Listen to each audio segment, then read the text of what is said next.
I had to tell you about the world trade with different centers. It was never 9/11 until the eclipse of the hieroglyphics was seeing genetic coding. Had to understand this wasn't made with no Coley. This was a king copper, no copper with no gold. Black strong, moving, understand till we king Kong get along. No, we can't sing no song. This ain't no follow for the sorrows of the days. Different days, I had to understand this is a pain. Different chapters of my life get rearranged. You had to understand you have the eclipses of the different days. Time glitch and the time path and the time warp. Cause you understand this shit never went slow and dark. This is a door from a dark stars and a blowing up. See me like it's baiting apes and apes and the apes. Great apes and seeing me all smiling in my face and faces can't get erasures, just the lapses, no relapses. Niggas asking me like what's happening. I'm trying to grow a better time, just baby. I wanna rap in a different pattern so you catch this and you can't go past goals and you rapture. Moving like this a lapture, then I relapse and I'm still relapsing up fast. Never past pretenders. Moving over here like this still a chicken dinner. You can catch it like Tello. Could you ask her? I'm still up in that cello.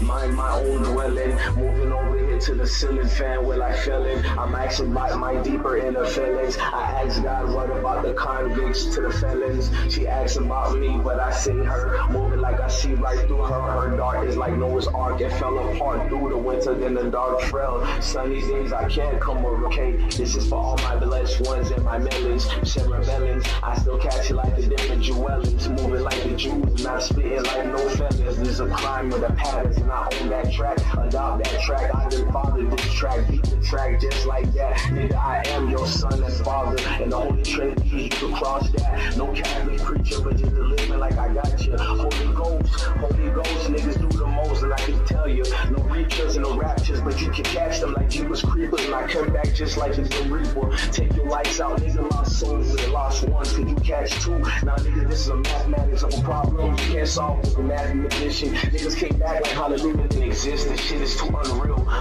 just to deal with the sequence of a dream of Anubis. And I've seen all black like what is happening compared to Trelly. Are you relapsing? Are you going back to the dark days of the Stone Ages? You know when man said hi, he hit her upside the head and pulled her by the hair. Now you're my concubine, you know what it is in my spine's a well. She's submissive to what is Eve. Now it's Eve and Steve, like he and she and she.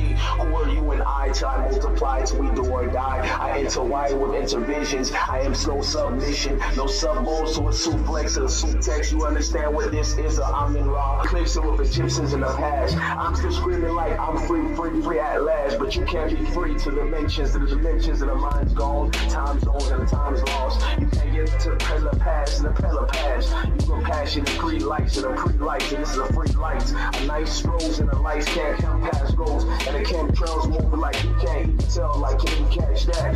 I told you apparatus moving acrobatics, like this acrobaticals moving like radicals. Niggas couldn't catch it like G.I. Joe's moving like sprinkle up no homes. This is just for the popes and the Catholics moving like what happened to life is the sick and famous. It's still for the tragic. Okay, these pedophiles from pedophiles. Could you open it like perpetuated like you free violence?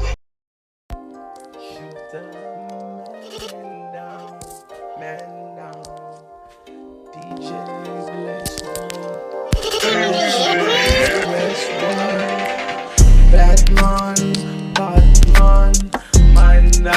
man down, dirty Rasta chopper, dirty Rasta chopper. Trump them. So hit her with T-Sweat. And now her panties all wet. Came back around, spin the black with sock off fat. DJ Bless One. I smoke G-Mike with the magic, eat my dog, he died in traffic with that brand new Glock 380. Went to see the voodoo lady, I'm on high shit right now. That woo done turned me crazy. With a brand new black Mercedes, it's a stay la vie, my baby. I see so many Z's, it look like double Z's. OMG, red and blue flag hanging on my back, extra swag. 902 90210, you know I'm from the road. Rock and roll, I'm motherfucking Lauderdale. With the sack, 3%. Yeah, I'm on that Adderall, can't you tell? Yeah, I might be on that perk. Send no feelings on my shirt. Send no slipping on alert. Smoke, roll, puff in the perk. Hit that slide with a cha-cha shirt. I hit playing, you might get murked. They done shot so many ops and even fed no more. Sing along. On 95. I done see my days go by, still ain't home alibi. Hoping, wish them days stay high. Baba cool, I'm on that vibe. I smoke G Mike with the magic. He my dog, he died in traffic with that brand new Glock 380. Went to see the voodoo lady. I'm on high shit right now. That woo done turn me crazy. With a brand new black Mercedes, it's the stay la vie, my baby. I see so many Z's, it look like double Z's. OMG, red and blue flag hanging on my back. Extra swag, 90210, you know I'm from the roads. Rock and roll, I'm motherfucking Lauderdale. With the sack, 3%, yeah, I'm on that Adderall, can't you tell? Yeah, I might be on that perk. Send no feelings on my shirt. Send no slipping on alert. Smoke, roll, puff in the perk. Hit that slide with a cha-cha herb. I hit play, you might get murked. I smoke G Mike with the magic. He my dog, he died in traffic with that brand new Glock 380. Went to see the voodoo lady. I'm on high shit right now. That woo done turn me crazy. With a brand new black Mercedes, it's a stay la vie, my baby. I see so many Z's, it look like double Z's. OMG, red and blue flag hanging on my back. Extra swag, 90210, you know I'm from the roads. Rock and roll, I'm motherfucking Lauderdale. With the sack, 3%, yeah, I'm on that Adderall, can't you tell? Yeah, I might be on that perk. Send no feelings on my shirt. Send no slipping on alert. Smoke, roll, puff in the perk. Hit that slide with a cha-cha shirt. I hit play, you might get murdered. Ooh-wee. Boulder family up in the building, man. It feel good to see beautiful faces up in here, man. We're going to do a 2 to 3 hour show today. We got Ruby Rose in the building. We got Slang G08313, Detroit from the Himalayas, the true players. We got John the Liquidator.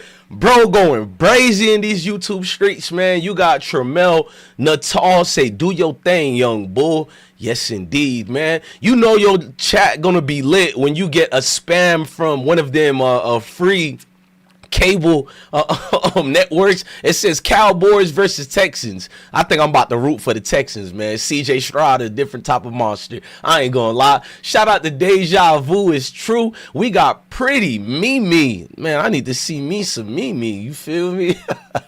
We got caught on camera. Guess what was caught on camera today? Man, let's start the show from right here. We got Jana McCullough in the building, man. We got Stephanie in the building. We got Big D Dub say Julian Lewis is coming to Buffalo football. I got a breaking news on Julian Lewis behind the scenes. We're gonna start with the Julian Lewis news first, then, since we doing it like that. We got my bro Maybach Mel. After we get done with an hour, we're gonna bring Maybach Mel in the building. Let me know. I think we're too loud. My fault, y'all. My fault. Okay, this thing was smoking loud. My apologies, man. We got the co-host Maybach Mel in the building. He will be coming in to chime in on a few things. And what we will do for today, after that hour and 30 minutes or whatever, I'll put the StreamYard so all them Buffalo, Colorado fans, or even the naysayers, anybody who don't like Colorado or Deion, or if you like them, hit the link. You can hide your face. You can call the phone number as well. We don't expose people here like that. We expose the people who count. I don't expose regular people here. I'm not going to be fake. If you are a Colorado hater and you're somebody out here, I'm not talking about you and I. We're going to do barbershop conversations to the day we in the casket. If you are a goddamn Colorado hater, look, a lot of y'all love Shannon Sharpe. I'm going to fall back. Shannon, you got to get called out, my nigga. All this cheerleading you doing now, Shay, Club Shay, everybody giving you a pass. Because, you know, my grandma used to say, if it's a raccoon, it's a coon. My grandmama used to say, you niggas is something else, man. You said, bro, your camera is crispy. It's supposed to look better than this, bro. Hey, you got my phone number, John? Just because me and you have a certain situation we handling don't mean I'm never gonna stop being your friend, gang. Like, you see every time you hit me up, and the reason why I respect you, bro, whatever issues we had behind the scenes, I ain't never seen you ran to the internet with it. So that made me love you even more, bro, because I come from the hip hop community. These niggas, you give these thirsty niggas any ounce of, like, if you take a L or you have an issue, these niggas make it 5 o'clock news, bro. But fast forward, let's get back on track. If you are a Colorado Boulder hater, bro, but you're a Stephen A. Smith, a Shay Shay, you're a Paul Feinbaum, you're a Sean Keeler, Sean Ho-ass Keeler. Ain't nothing man about Sean Keeler in my life. Bro, hey, Sean Keeler, if your wife ain't cheating, bro, I'll give you an easy $3,000, my nigga. If your wife ain't cheated on you already, like, even Paul Feinbaum looked like he handling his woman. You feel me? He from the South. But you, Sean Keeler, you look like a straight, man, I don't want to curse too much. You know, this a family show right now. It's only 6:42 p.m. I ain't gonna curse. Shout out to Brooklyn, born in the building, said what's good, bro. Shout out to all them natives in the building. We got Discern Goddess in the. I need everybody to stop what they're doing right now and go subscribe to Discern Goddess. Like, if you want to see somebody who's more consistent than DJ Bless One, because you know Bless One got 100 kids, bro, and they play football too, sports, cheerleading. So it's like, damn, bro. People like John the Liquidator, he don't need me to promote for him. He's already a big star right now. Look at that boy, John the Liquidator. But you got Discern Goddess. We know the algorithm hates. The algorithm probably against females talking sport. Being a dude who have to deal with a loud mouth. You know, I love the wifey, but you got to deal with women who ain't into sports like that, but they in the sport. It feels good to see a female like Discern Goddess, who I don't even have to mention she's a female, gang. You want to see up-to-date scores, up-to-date news going. And if you petty like me, look, I don't care about the scores. I know we going to be all right. I want the goddamn petty news. Who said something? Who said something slick over here, bro? Like, we got 100 niggas talking about Colorado football, and y'all doing a great job. Round of applause. We got 100 niggas talking about Colorado, and each and every single one of y'all doing a great job. But DJ Bless One is a journalist. And journalists are the pettiest niggas in the world. You know how I know I'm a journalist? Complex Magazines called me a journalist. That's in hip hop, right? All the battle rap blog sites called me a journalist because I'm petty, nigga. Petty niggas would take a whole month, don't drop no videos. We just researching this nigga over here. You feel me? We looking at all the police reports. We looking at everything, nigga. And don't let me find the Facebook because I'm a player. So I'm going to mac the ladies in your life, but I ain't going to sleep with them. It's to get dirt on you, cuz. And then I'm going to drop that fine hidden video that you know I done put work into it, bruh. You know DJ Bless One put work into it, bro. At the end of the day, I gotta turn up on the pettiness. I like pettiness, bro, because pettiness is the only thing that stays and gets attached. Because I can do my homework, and I've been telling you niggas Deion Sanders was gonna be excellent. I told you this. I said that 4 wins we had last year should get everybody in college scared. I didn't care about the wins we had. Last year, I was like, God damn, look at the losses, bro. The losses, bro, we barely lost to teams that's supposed to be blowing us out, gang. Only one team blew us out, and that was Oregon, because we were feeling ourselves. Look at Dan Lanning. He's undefeated now. I'm a real nigga. Round of applause of Dan Lanning. After you play all them cupcakes, because I'm supposed to look at Oregon Ducks. And don't worry, y'all, we got a topic today. We got 9 topics we talking about today, but let me do freestyle right quick. This just me turning up because y'all just came in the room. Let's turn up right quick. Dan Lanning talking about the Cinderella story. Hold on, let's play that clip of his bitch ass right quick. And I'm not going to curse too many. Let's play Dan Lanning doing that famous speech right quick, man. I ain't never forgot that, bro. I watched that speech. It's supposed to hurt. It's supposed to get you mad. I don't want you on my football teams if you don't keep tabs. Nigga, if you don't keep tabs on people, get the hell off my team, bro. You don't keep tabs, nigga? The whole point of waking up every day is not just to only better yourself. It's to use ammunition, nigga. Free testosterone, nigga. Free steroids, bro. Look at all the haters who make fake. Remember, Deion Sanders spoke great words about Dan Lanning. I did a video and told you people Dan Lanning has a hatred because Deion is getting more attention than a supposed experienced coach. But he said he don't do it for clicks and views, right? He said he ain't never put a camera in the locker room. So while he's doing this speech going in on Colorado, The nigga got the cameras in the locker room. Let me just play that mug right quick, bro. I'm extra petty. This ain't even our topic today. We ain't even talking about Oregon Ducks today. But I'm like, you know what, Bless? Let's be petty for folks right quick. Yeah, let's play that video right quick. I'm going to be petty. Leave me alone, gang. Rooted in substance, not flash. Rooted in substance, not flash. Rooted in substance. Today, we talk with our pads. You talk with your helmet. Right? Every moment. The Cinderella story is over, man. Right? They're fighting for clicks, we're fighting for wins. There's a difference. Right? You heard this bitch ass nigga, the flashy. Look, I ain't no professional victim, but we know who they talking about when they say flashy, bro. You feel me? I ain't never heard somebody call Tom Brady flashy, so we know who they talking about. And it's like all them brothers who play for a coach like Dan Lanning. You really got to look at these coaches, bro, and be like, how they feel about me? Because, yeah, you going in on Deion. Look, if these coaches would just stick to Deion, I'll still ride for Deion. But if they would just stick to Deion only and not make it a universe thing, bro, I'll be cool with it some way. But it's like they're talking to Deion, through Deion and really speaking to us, bro. All the people who hate Deion, pay attention to what they say. Did Deion rob a bank? Did Deion go to your mama house and smack her up and stole her good cooking? Told Big Mama have a seat? I'm the matriarch of the family now. Like, what is this deep hatred, bro? You told me Deion Sanders is trash. I ain't never seen a nigga pay attention to a team that's supposedly trash. Now, you told me they were trash exactly the CERN goddess. That's that damn dog whistle. I'm glad we got a queen who's hip to the game. I'm not no professional victim. I told you I like this. I like this world we live in where people don't hide it no more, bro. It's supposed to be like that. This nigga is doing a rally cry right now. That's what Dan Lanning is doing, bro. This nigga, man, forget about the Gladiator 2 with Denzel. We don't want to see Denzel kissing no dude. You feel me? Thank God they got that script out. Like, damn, Denzel, you was almost undefeated, my nigga. Damn, Denzel, we gotta do a special live stream about that. But maybe we need to leave that alone. But Denzel, did you really kiss? I'm gonna leave that alone. But Dan Lanning is Gladiator 3 over here. Check this nigga out. Check him out. There's a difference, right? This game ain't gonna be played in Hollywood. It's gonna be played on the grass. You hear how he trying to sound hood now? He went to sounding like Russell Crowe. Gladiator Part 3, man. We skipping Part 2. He went to Gladiator 3 on them boys.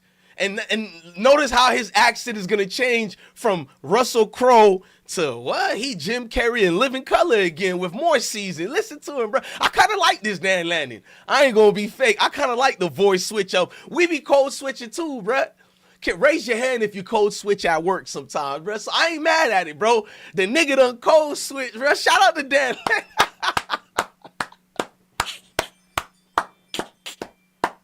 Now, that's how you get recruits, bro. I ain't mad at Dan Lanning, but check him out, bro. Hollywood, it's going to be played on the grass. Yes, hold on, listen. This game ain't going to be played in Hollywood. It's going to be played on the grass. I got rewind it. That nigga said this game ain't going to be played in Hollywood. Whoa, check you out. There's a difference, right? There's a difference, right? This game ain't going to be played in Hollywood. It's going to be played on the grass, yes, right? It's going to be played on the grass.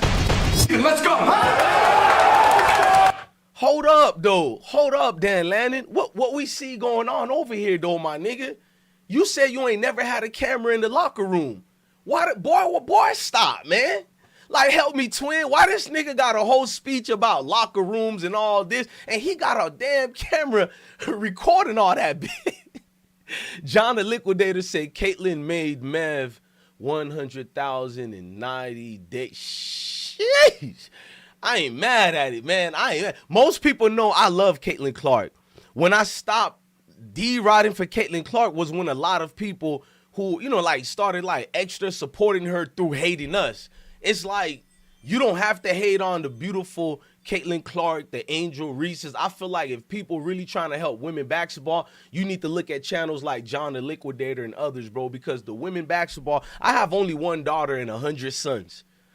And that did make me wake up to it like, damn, these females really compete, bro. You feel me? These people compete, and I feel like when you make it a race thing, like a lot of Caitlin Clark supporters do, you kind of like make it none and void for people don't really want to check it out, bro. You dig me? That's the only reason. The only reason you don't see me go in too much on the Caitlin Clark debates anymore. It's like I think we all see it, both from everybody on the spectrum of things. We all see what's going on, so I don't have to. My thing is, I don't sugarcoat nothing. I'm a conservative black man. You feel me? Look who I vote for versus X, Y. But at the same time, I stick to codes. You know what I mean? Everybody in the world should do that. So I'm not mad at a Dan Lanning for doing what he's doing. You know what I mean? Shout out to that $1 billion donation we got from Straight to the Point. Straight to the Point gave $1 trillion donation and said, the hate and jealousy for Prime is real. Prime setting it off and they can't take it. Turned the Buffs into a winning teams in barely 2 seasons. You know what I mean? Listen to me, Queen. You know what I mean? Like, man, let's just be real. If Coach Prime wasn't Coach Prime and Coach Prime was a Dan Lanning seemed like he kind of mixed. Like, I kind of like Dan Lanning. I ain't going to be fake, bro. Y'all know DJ Bless won't tell the truth. Dan Lanning is, you know what, bro? If I couldn't send my kids to Colorado, I'll fuck with a nigga like Dan Lanning. Oh, let me not curse too much. Dan Lanning, like, I don't think he hate us. I think it's just more he's smart. He know how to get people hyped with the race part. But when you see Coach Dan Lanning, like, cuz done switched up to the urban language and all that, it's like, you know, he did an Uncle Shay Shay since y'all love Shay Shay so much. Like, let's keep it real. Do Stephen A. Smith and Shay Shay do it different from Dan Lanning? 1 minute, I'll get into that later. Let me stick the code right quick, man. Shout out to Mozzie Rain, said, of course she did. John, hey, John, they going in on you, gang. He said, you just proved my point.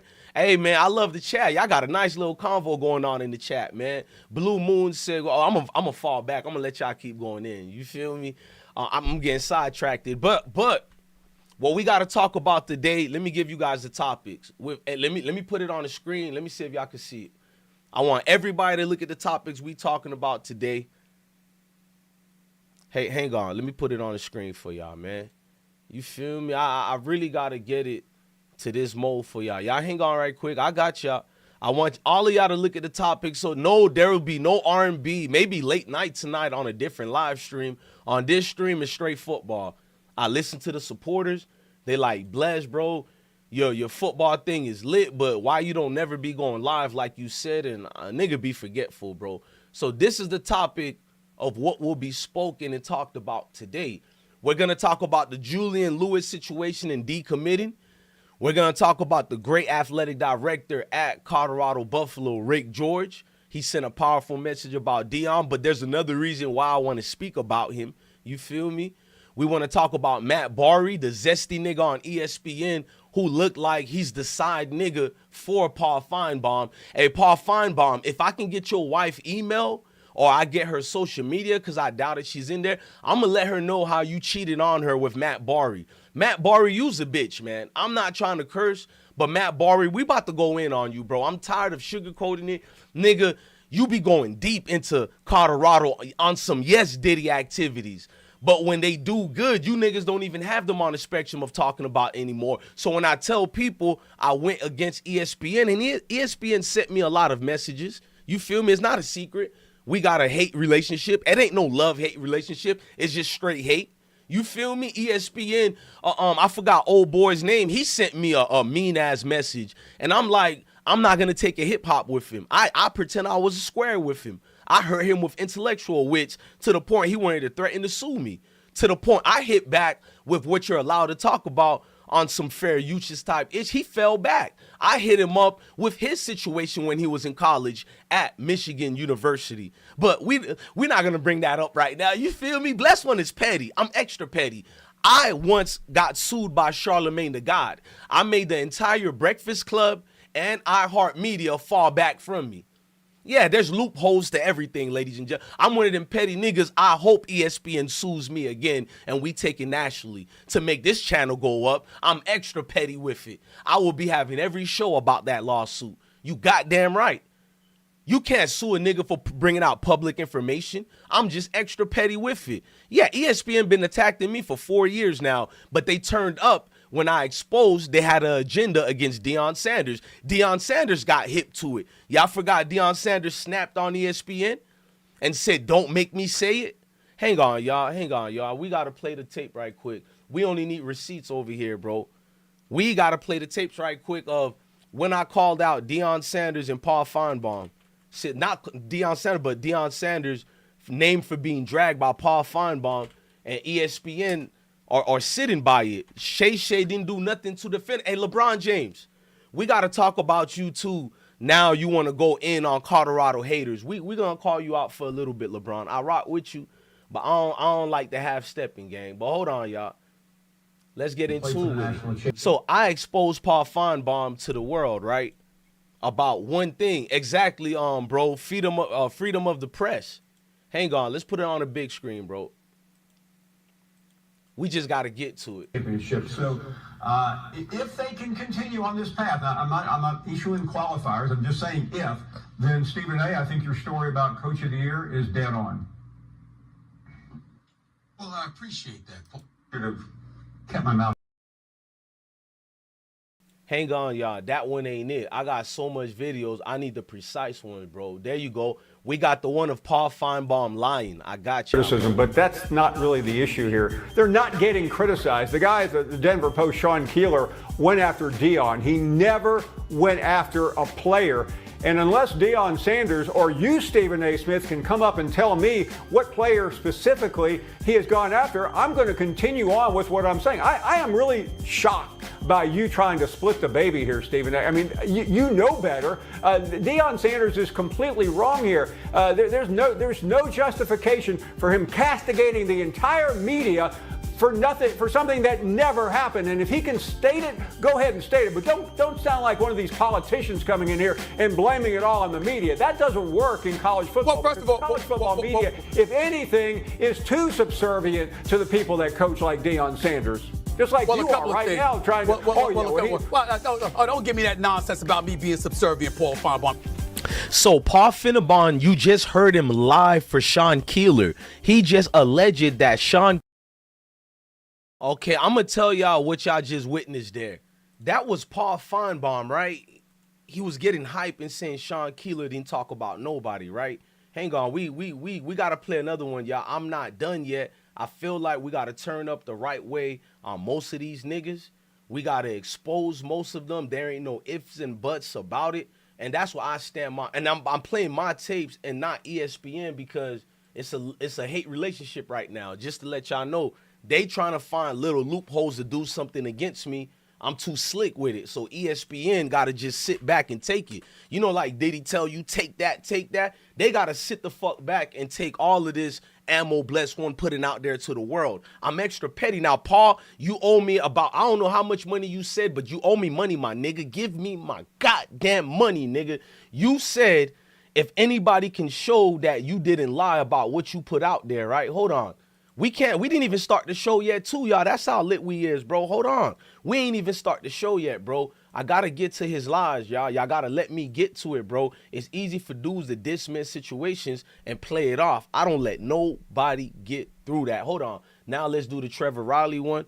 Yeah, I gotta use clips, bro. Nigga, I'm respected over here. Y'all respected too, because I'm looking at y'all in the chat and I'm like, I like these people's energy.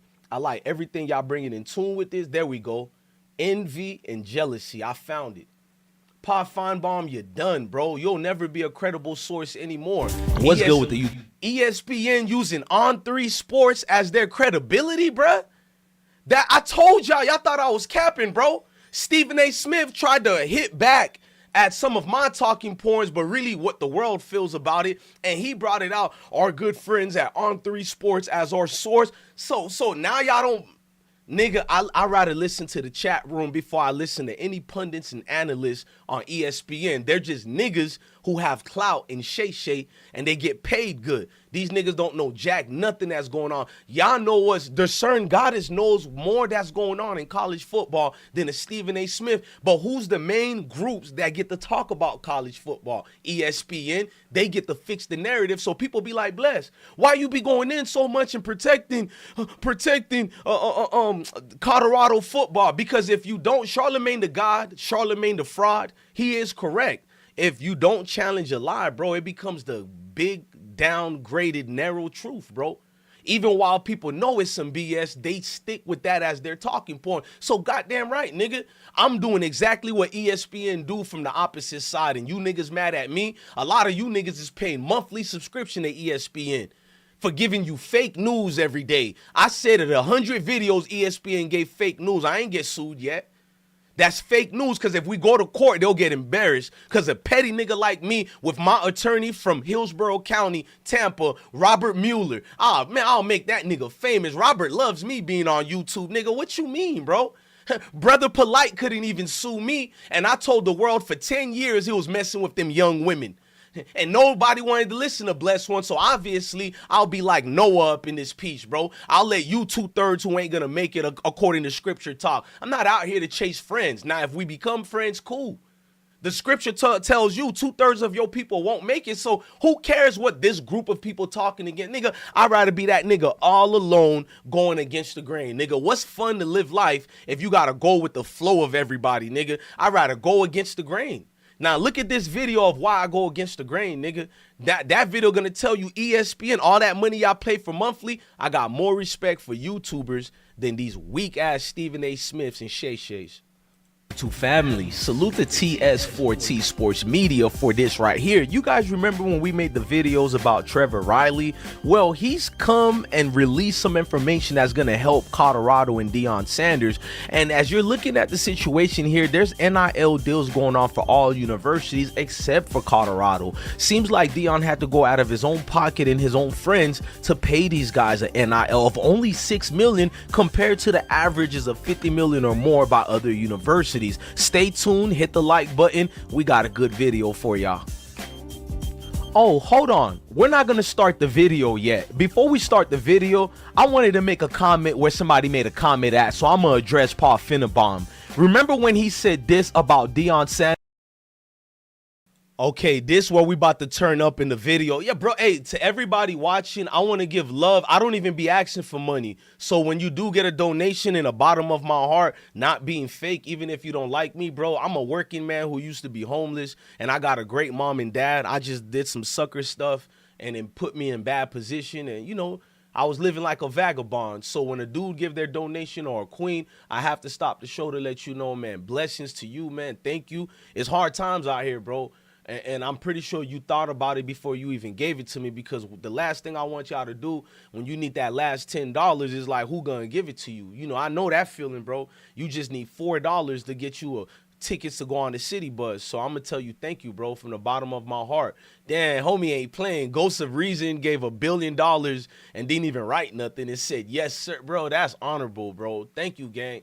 That's honorable, bro. Then people ask like why I give to charity, why y'all see me every Thanksgiving, and not only on things, Christmas, spring, everything, and I give not just food, I give the blankets and all that, and I'll take women from the community and make them help me give these things away while paying them at the same time. So a lot of them are tax breaks. I'm not gonna be fake, so I be thinking if I want some tax breaks, how will I go about my tax breaks? And I say, I'd rather give it to the people who make us, bro. You feel me? Like, if anybody who got some bread on them, you don't even have to be rich, nigga. You want some tax breaks, bro? Why not use it and give it back to the people who need it, bro? I'm telling you, bro, that's the #1 thing that's going to keep you in a good financial position and you giving back. And that's on the backs of the government when you think about it. Now, let me fall back and get to this. Now, Paul Finebaum, he's about to get exposed right here. We didn't, hey, to everybody just came in. We only been on live for 33 minutes and we didn't even start the show yet. You feel me? Shout out to Blue Moon. Oh, we're going to go in on Shannon Sharpe today. And everybody know I love Shannon Sharpe, so they want to know why you twisted on some other side. And I'm going to tell you why I have to finally call out Shannon Sharpe, because I'm tired of playing it off. It don't take nothing greatness away from Shannon Sharpe. But like niggas call me out. I got family who don't speak with me at times. Everybody could be wrong. Nobody's above reproach of this type of criticism, bro. We got to. We always want to call out the Mayo community, but what about the Negrumps community? There's a lot of you niggas in the Negrumps community who have to get called out. And I love LeBron James. He's my age group. LeBron James got to get called out. Now you got the pom-poms. You been at the pom-poms, cool, but now you calling out haters? Where you been at, nigga? It looks good to be on this bandwagon when you winning now. Salute to Cleveland bro in the building. Say best show on the net. You flattering me, homie. I'm just a nigga like y'all. I'm just regular folks like y'all, bro. I promise you. I'm not trying to be bigger than nothing. So that's honorable by you. But come on, bro. It's so easy. Man, Deja Vu gave $1 billion donation and said, well, let's keep it going. Mama, man, you've been one of them supporters who I can't go in on melanated women or mostly no women, bro. And I'm not a simp. I just can't do it because a real man don't feel like going back and forth with women when I have the power to build her up. So right now, I'm going to tell you, you are a beautiful queen. Thank you for looking out for me. You already know how I do it over here. Definitely warms the heart, man. Like FBG Duck would say, this right here hurts the heart. Shout out to you, queen. But it's easy to be on the bandwagon now. And I'm not mad we get new people on the bandwagon. It's certain people who got a platform. You should have never waited this long, my guy. You had a platform to call out ESPN, bro. You pick and choose, LeBron. You getting called out today, too. But let's fall back and call out Paul Feinbaum right now. Now, Paul Feinbaum, he had his fan club and ESPN personnel's hitting me up. Y'all all know that one sports writer who hit me up, and he wrote all these novels. He's the one who did that famous book about sports. Bro, I'm thinking I'm a regular person. I didn't know these people watch us, bro. The dude hit me up on some gangster timing, and this is a white man who's in the business world, and he hits me up on some gangster timing. And y'all see, we've been cool since then. He's the only one who's a naysayer that I got respect for. I believe his words that he's not no hater to that degree because he showed me proof. He supported Deion from college, from all that, and I had to fall back. I'm a real one. I even did a video saying, my bad, bro. You know, I get unhinged and I just go off. You feel me? Like my real life. But all you other dudes like Paul Feinbaum, they started reaching out and saying, I got to take some of my video down. I said, I stand on it. Tell ESPN, come sue me, baby. I'm not getting rid of this video, bro. Paul Feinbaum is a goddamn liar. Don't let me expose him. I can expose any group of people. I still got to expose Texas Tech president and athletic director. I'm not going to keep my foot off the gas when it comes to Dylan Edwards, that Benedict Arnold. That nigga wanted to flag. I told y'all he been talking trash nonstop, but you Dylan Edwards support, I got no respect for Dylan Edwards. I don't even think he garbage. But Paul Feinbaum went on a national platform. See, Deion Sanders is a gracious man. He got standards. He's at the helm of things of an institution such as Colorado football. He can't be going out there and snapping on dudes the way we do. That's what I'm here for. Paul Feinbaum really should be getting sued right now. ESPN should be getting sued right now. Because you said Sean Keeler didn't talk about no Colorado football players. All he talked about was Deion Sanders only. That's what you said, Paul Feinbaum. I watched Shay. I watched Stephen A. Smith sit right there and not challenge Paul Feinbaum. Two brothers, right?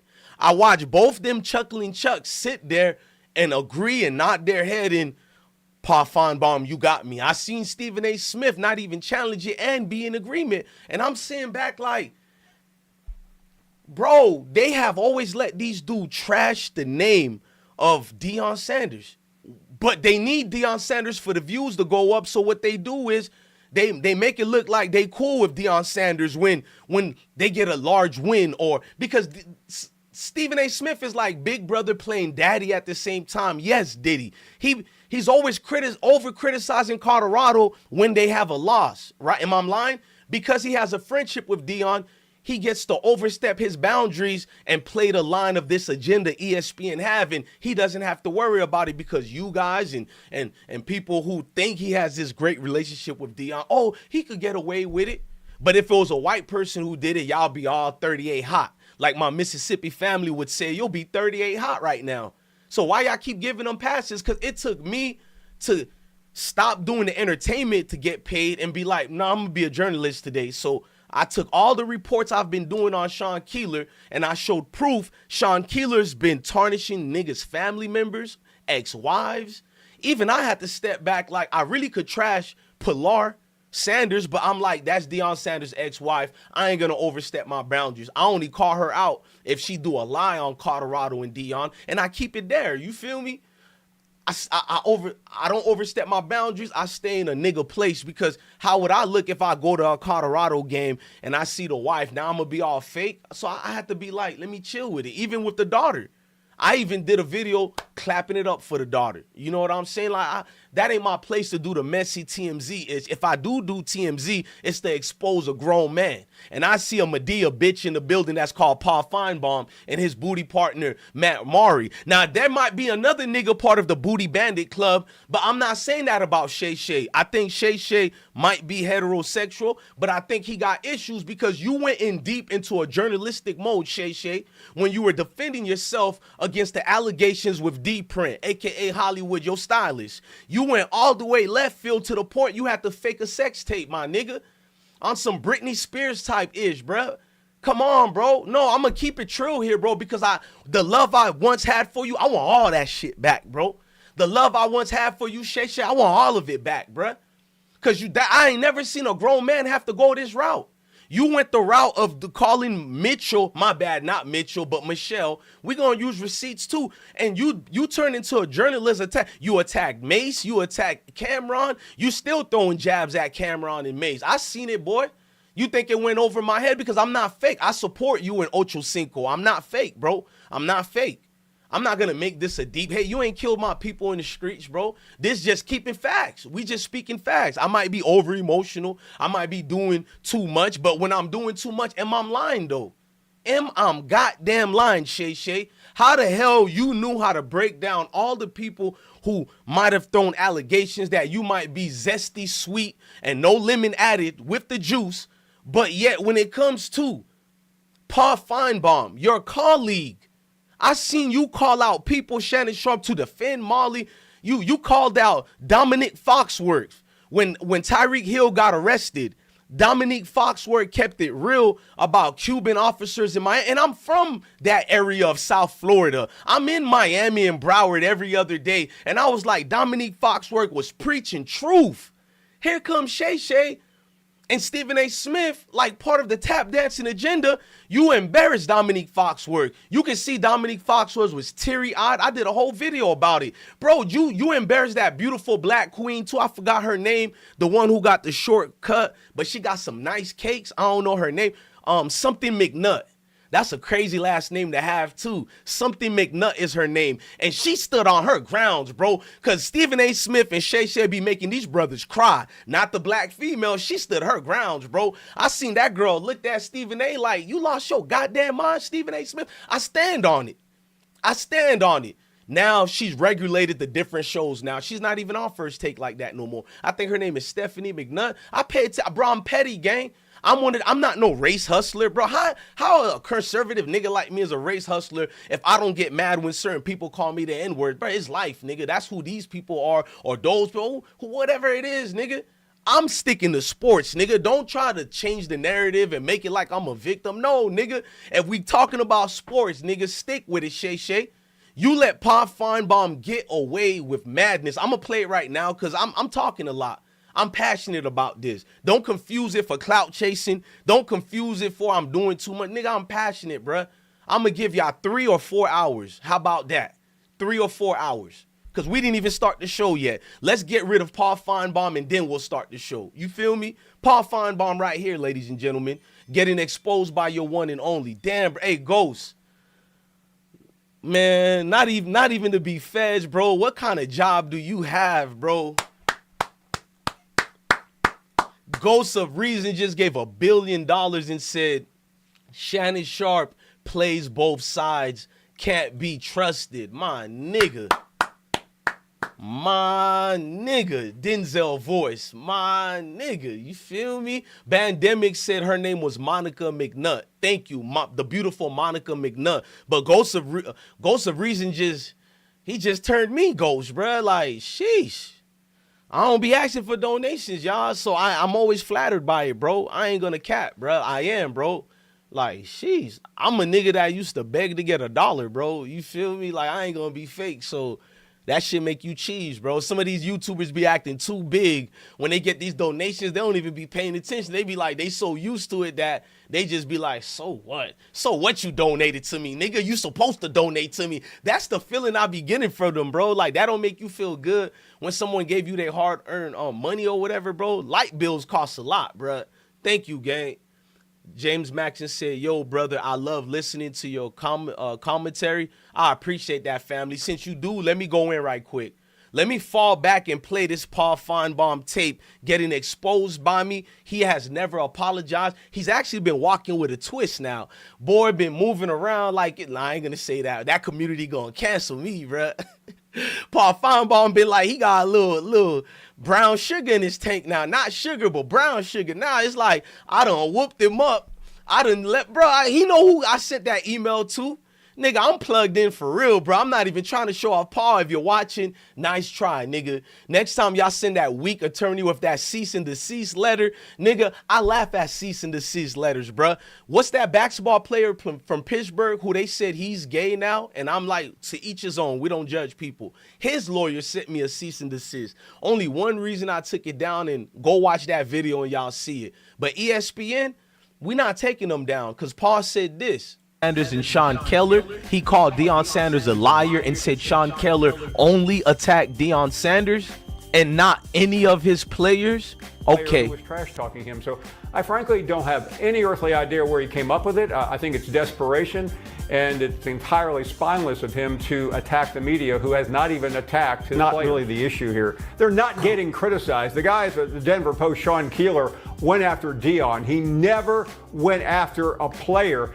And unless Deion Sanders or you, Stephen A. Smith, can come up and tell me what player specifically he has gone after, I'm going to continue on with what I'm saying. I am. Well, Paul Feinbaum, I got proof right here from Sean Keller on his mouth himself. No Diddy.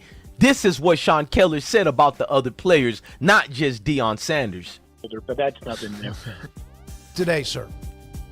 Oh, I've been banned from Boulder, but that's nothing new. No, I think it depends on which colors are in your closet, so to speak. Look, there's some. I mean, look at this guy. He's talking about Shiloh's bankruptcy. Over here, he's talking about Daddy and Shiloh Sanders' situation. Over here, he's going deeper about discipline issues. I mean, I thought he didn't talk about no other body else. Over here, he's bringing more about Shedeur. Is he tough really enough? The issue here. They're not getting criticized. The guys at the Denver Post, Sean Keller, went after Deion. He never went after a player. And unless Deion Sanders or you, Stephen A. Smith, can come up and tell me what player specifically he has gone after, I'm going to continue on with what I'm saying. Which colors are in your closet, so to speak. Look, there are some uncomfortable truths, and we haven't talked about this at length on air, but it was always going to be kind of a good, but, mixed bag when you hire Deion Sanders. You got to take to this and you got to take to that. And the uncomfortable truths about Coach Prime are what make people uncomfortable, but that doesn't make them any less true, and it doesn't make them any less problematic. Now, it also. And it continues. This guy's going deeper to more about discipline problems. But then he talks about how Tony Horton from Colorado State is better than Travis Hunter as a receiver.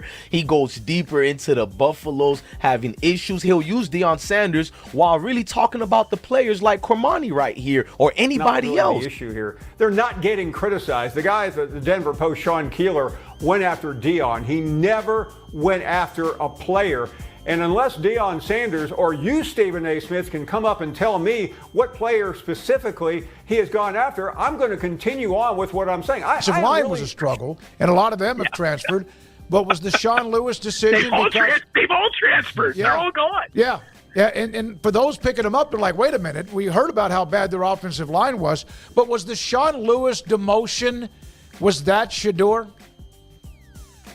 It was in part. There were a lot of factors, and not all of which I can get into comfortably over the air, so to speak, and on the record, so to speak. But you can do the math. And you can do the math on both sides of the ball. And they'll deny it. They'll deny it angrily. But here's the other thing about the Sanders family. It's going to sound like a very famous political family. We're not going to get into that, but I'll just tell you. You probably know where you could go with this. I can show you multiple of more videos where he keeps questioning all the players, not just Deion Sanders. Twitter and X, if you will. Sean Keeler writing these tweets saying that Coach Prime is the Bruce Lee of BS, and you know, we have some other journalists who are retweeting that and like with approval. I'm like, what is it that I'm even reading here? And there was that's a pretty significant critique, if you will, of a second-year coach who turned the 1-11 program to 4-8. Rebuilt an entire offensive line. They got, I don't even know, 7 guys coming in. You got guys who didn't get the chance to play last year who are coming back. All kinds of transfers coming in, 5-star recruits. And you're saying that the head coach of the team that you cover in the room is a con artist. I hope you're not in that room next year. I really do. I hope the Denver Post is like, we don't need this. Because this is, I don't know where this stems from. I don't know if Coach Prime turned down a one-on-one or whatever it was, that would drive you to write something like that. We're buffs. Coach Sean Keeler, the Denver Post. Happy summer, my man. You don't like us, man. Why do you do this to yourself? Come on. You don't like us. Mark likes me, by the way. Huh? Yeah. Mark said he likes me. No, so but that's you don't. Why do you do this, though? No, I'm sorry. Two-parter, if I could. No, I'm serious. Why do you do this? Like, you don't. Like, why do you do this? No, it's not about that. Football question. Question. Why do you do this? Like, it would be hard for me to really engage in someone I don't like or something I don't like. I'm just asking why. Like, why? Gotta pay What the bills, did I do? Really you didn't do anything here. They're not getting criticized. Okay, like, at the end of the day, we're done with that, bro. Like, so don't ask me why I be ripping ESPN pundits or whatever, bro. I showed proof. And I'm going to show more now. We got John the Liquidator and Maybach Mel coming in. We're going to start the show, but I want to hear John the Liquidator from John. Hang on. Okay, I see, bro, right quick. There we go. Man, what's good with you, gang? Let me get so with you, man? Man, I'm alive. I'm well. What about you, man? I can't complain, dog. All right, man, what was going on in the chat? Like, I seen So dog, so people mad that I covered Caitlyn over Angel. But when I was covering Angel, y'all didn't watch the videos. I'm letting you talk, bro. I'm trying to put your face on the screen. Keep talking. So whenever I was covering the videos, people was mad about that. But I was making the Angel content. They weren't looking at it, Right. And so it was slow at the time. All the people abandoned my channel when it came to the Colorado content. Like, I never stopped doing Colorado videos. I see you still going hard. And people basically quit watching the content. What I'm supposed to do, go bankrupt? Right. So you're saying people left you? What you mean by people left you in your content? What happened with that? So people left the content. People quit watching the videos, bro. This was like right before the season started. This was probably late July, early August. You know what I'm saying? Right. And people had quit watching the videos. You sure, bro? You look lit, bro. I'm not on my bad days where I feel like getting a break. I'll be like, this nigga is lit, bro. Like, listen to me, bro. I'm from Flight Reacts. All these people I'm connected to, bro. People, like, I got family I don't really rock with like that, but they're dire sport fans, and they lit with you, bro. Like, as far as following I think they watch yours sometimes more than mine, because I cover hip-hop and all that, but sports, you consistent, so don't say people left you, bro. Just take my word on it. I'm probably way older than you. People ain't left you, dog. You just expect so much from you that what we think as big that you're doing, you want more because you know you're capable of getting more than that. I understand it. Right. And so to me covering Caitlyn got a bigger fan base. I never truly abandoned Colorado content, bro. What I did was I added another segment to the channel quit mass producing Colorado videos, slowed it down until the season got here. And when the season got here, people boycotted the damn channel. And so I'm sitting here looking like, damn, who literally shot John? Yo, salute, one love. Wait, hold on. Shout out to you, family. I will say this was only supposed to be for Maybach Mel and John, but no. I'm about to ask him though. You know what I mean? I want to ask John, like, do you want people to come up here asking you anything, or do you want them? Because I was gonna make all of y'all, Warren, come like in the next hour or two, but I don't mind if you know, John is somebody, like if you have a question or something, but I also want to be respectful, you feel me? Because I know how the internet is. That's why I wanted to ask my homie, do he even want you up here to begin with? Not to put you on the spot. Right. Well, no, my comments was never going to be about John Liquidator, because that's not my place, and that's not where I'm here about. I was here about talking about CU. That's it. Just chop it up about CU. That's it. But I could definitely step down, brother, let y'all have your shine, bro. I don't want to take nothing away from that. Nah, man. Hey, man, since we got you here, man, I ain't gonna lie, bro. I'm a talkative person, man. Go ahead. Like, I'm gonna still start the show after this conversation, but tell us what you wanted to say, gang. No, so I was real. You had mentioned some topics that you wanted to chop it up about, and maybe I missed some of that, and I probably have. So which one? Before we start the show, you get VIP type is like, you already got my mind everywhere in a good way. You feel me? Because I like chopping it up. I'm gonna talk about Julian today, his decommitment. Okay. I'm gonna talk about Paul, just a lot today. So you can freestyle it. What you want to talk about? Well, I wanted to talk about the fact that, you know, CU is in a good space. There's a lot of different. Well, let me say this: the haters are definitely not coming out. And my bad, bro. Hey, I had seen a donation by James. I want to apologize. In my brain, I thought I already saluted you, James. Thank you for that donation. I'm everywhere right now, bro. My fault. Go ahead, Warren. My apologies.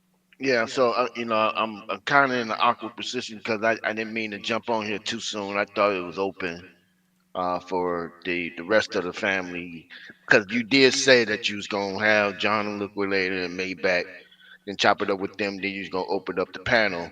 But let me just throw this out here. I've been following Coach Prime since JSU. The vibes that we got right now is that JSU vibes, where everybody is all brought in. I mean, everybody within that, inside that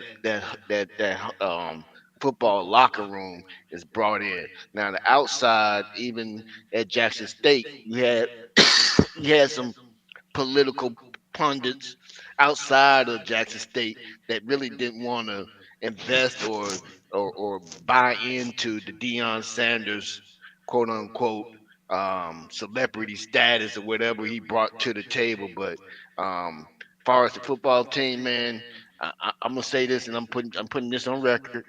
You see it on live. We're going to the Natty. Now, whether we win that or not, that's a whole different story.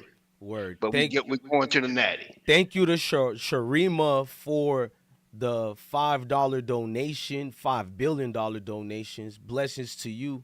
I see somebody else coming in. What? So you think we going to the chip this year? You saying? Right. So everything favors us to go to the Natty. So and because we get that bye, we only have to play. I believe, and correct me if I'm wrong. You guys probably would know better than me. We only have to play one game before the Natty, or 2 games before the Natty. They say, I think it's one game. If we get that bye, we only have to play one game before that Natty, right? They say Coach Prime is leaving, though. You think he's gonna be there long enough to see Boulder to a chip?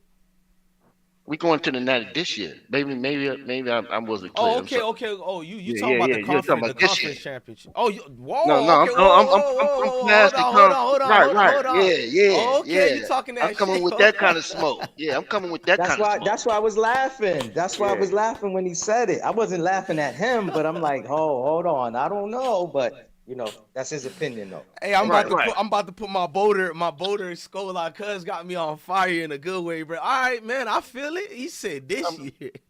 All right. So I had them. So before and it's been recorded on other channels, but I had them going 10-2. Right. Even before it got started, that was off the rip 10-2. I said it was gonna be a victory if they just win 6 or 7 games. It's already improvement. But my Merrick's was going off all the other great coaches who had and those coaches was like in year 15 when they went to a new school and they struggled for the first 3-4 years. So I was trying to be fair, unlike others not being fair to Prime. Oh, you know how you just said what you thought he was gonna go? It's a lot of haters right now who are going, so what, they 8-2? He's supposed to be.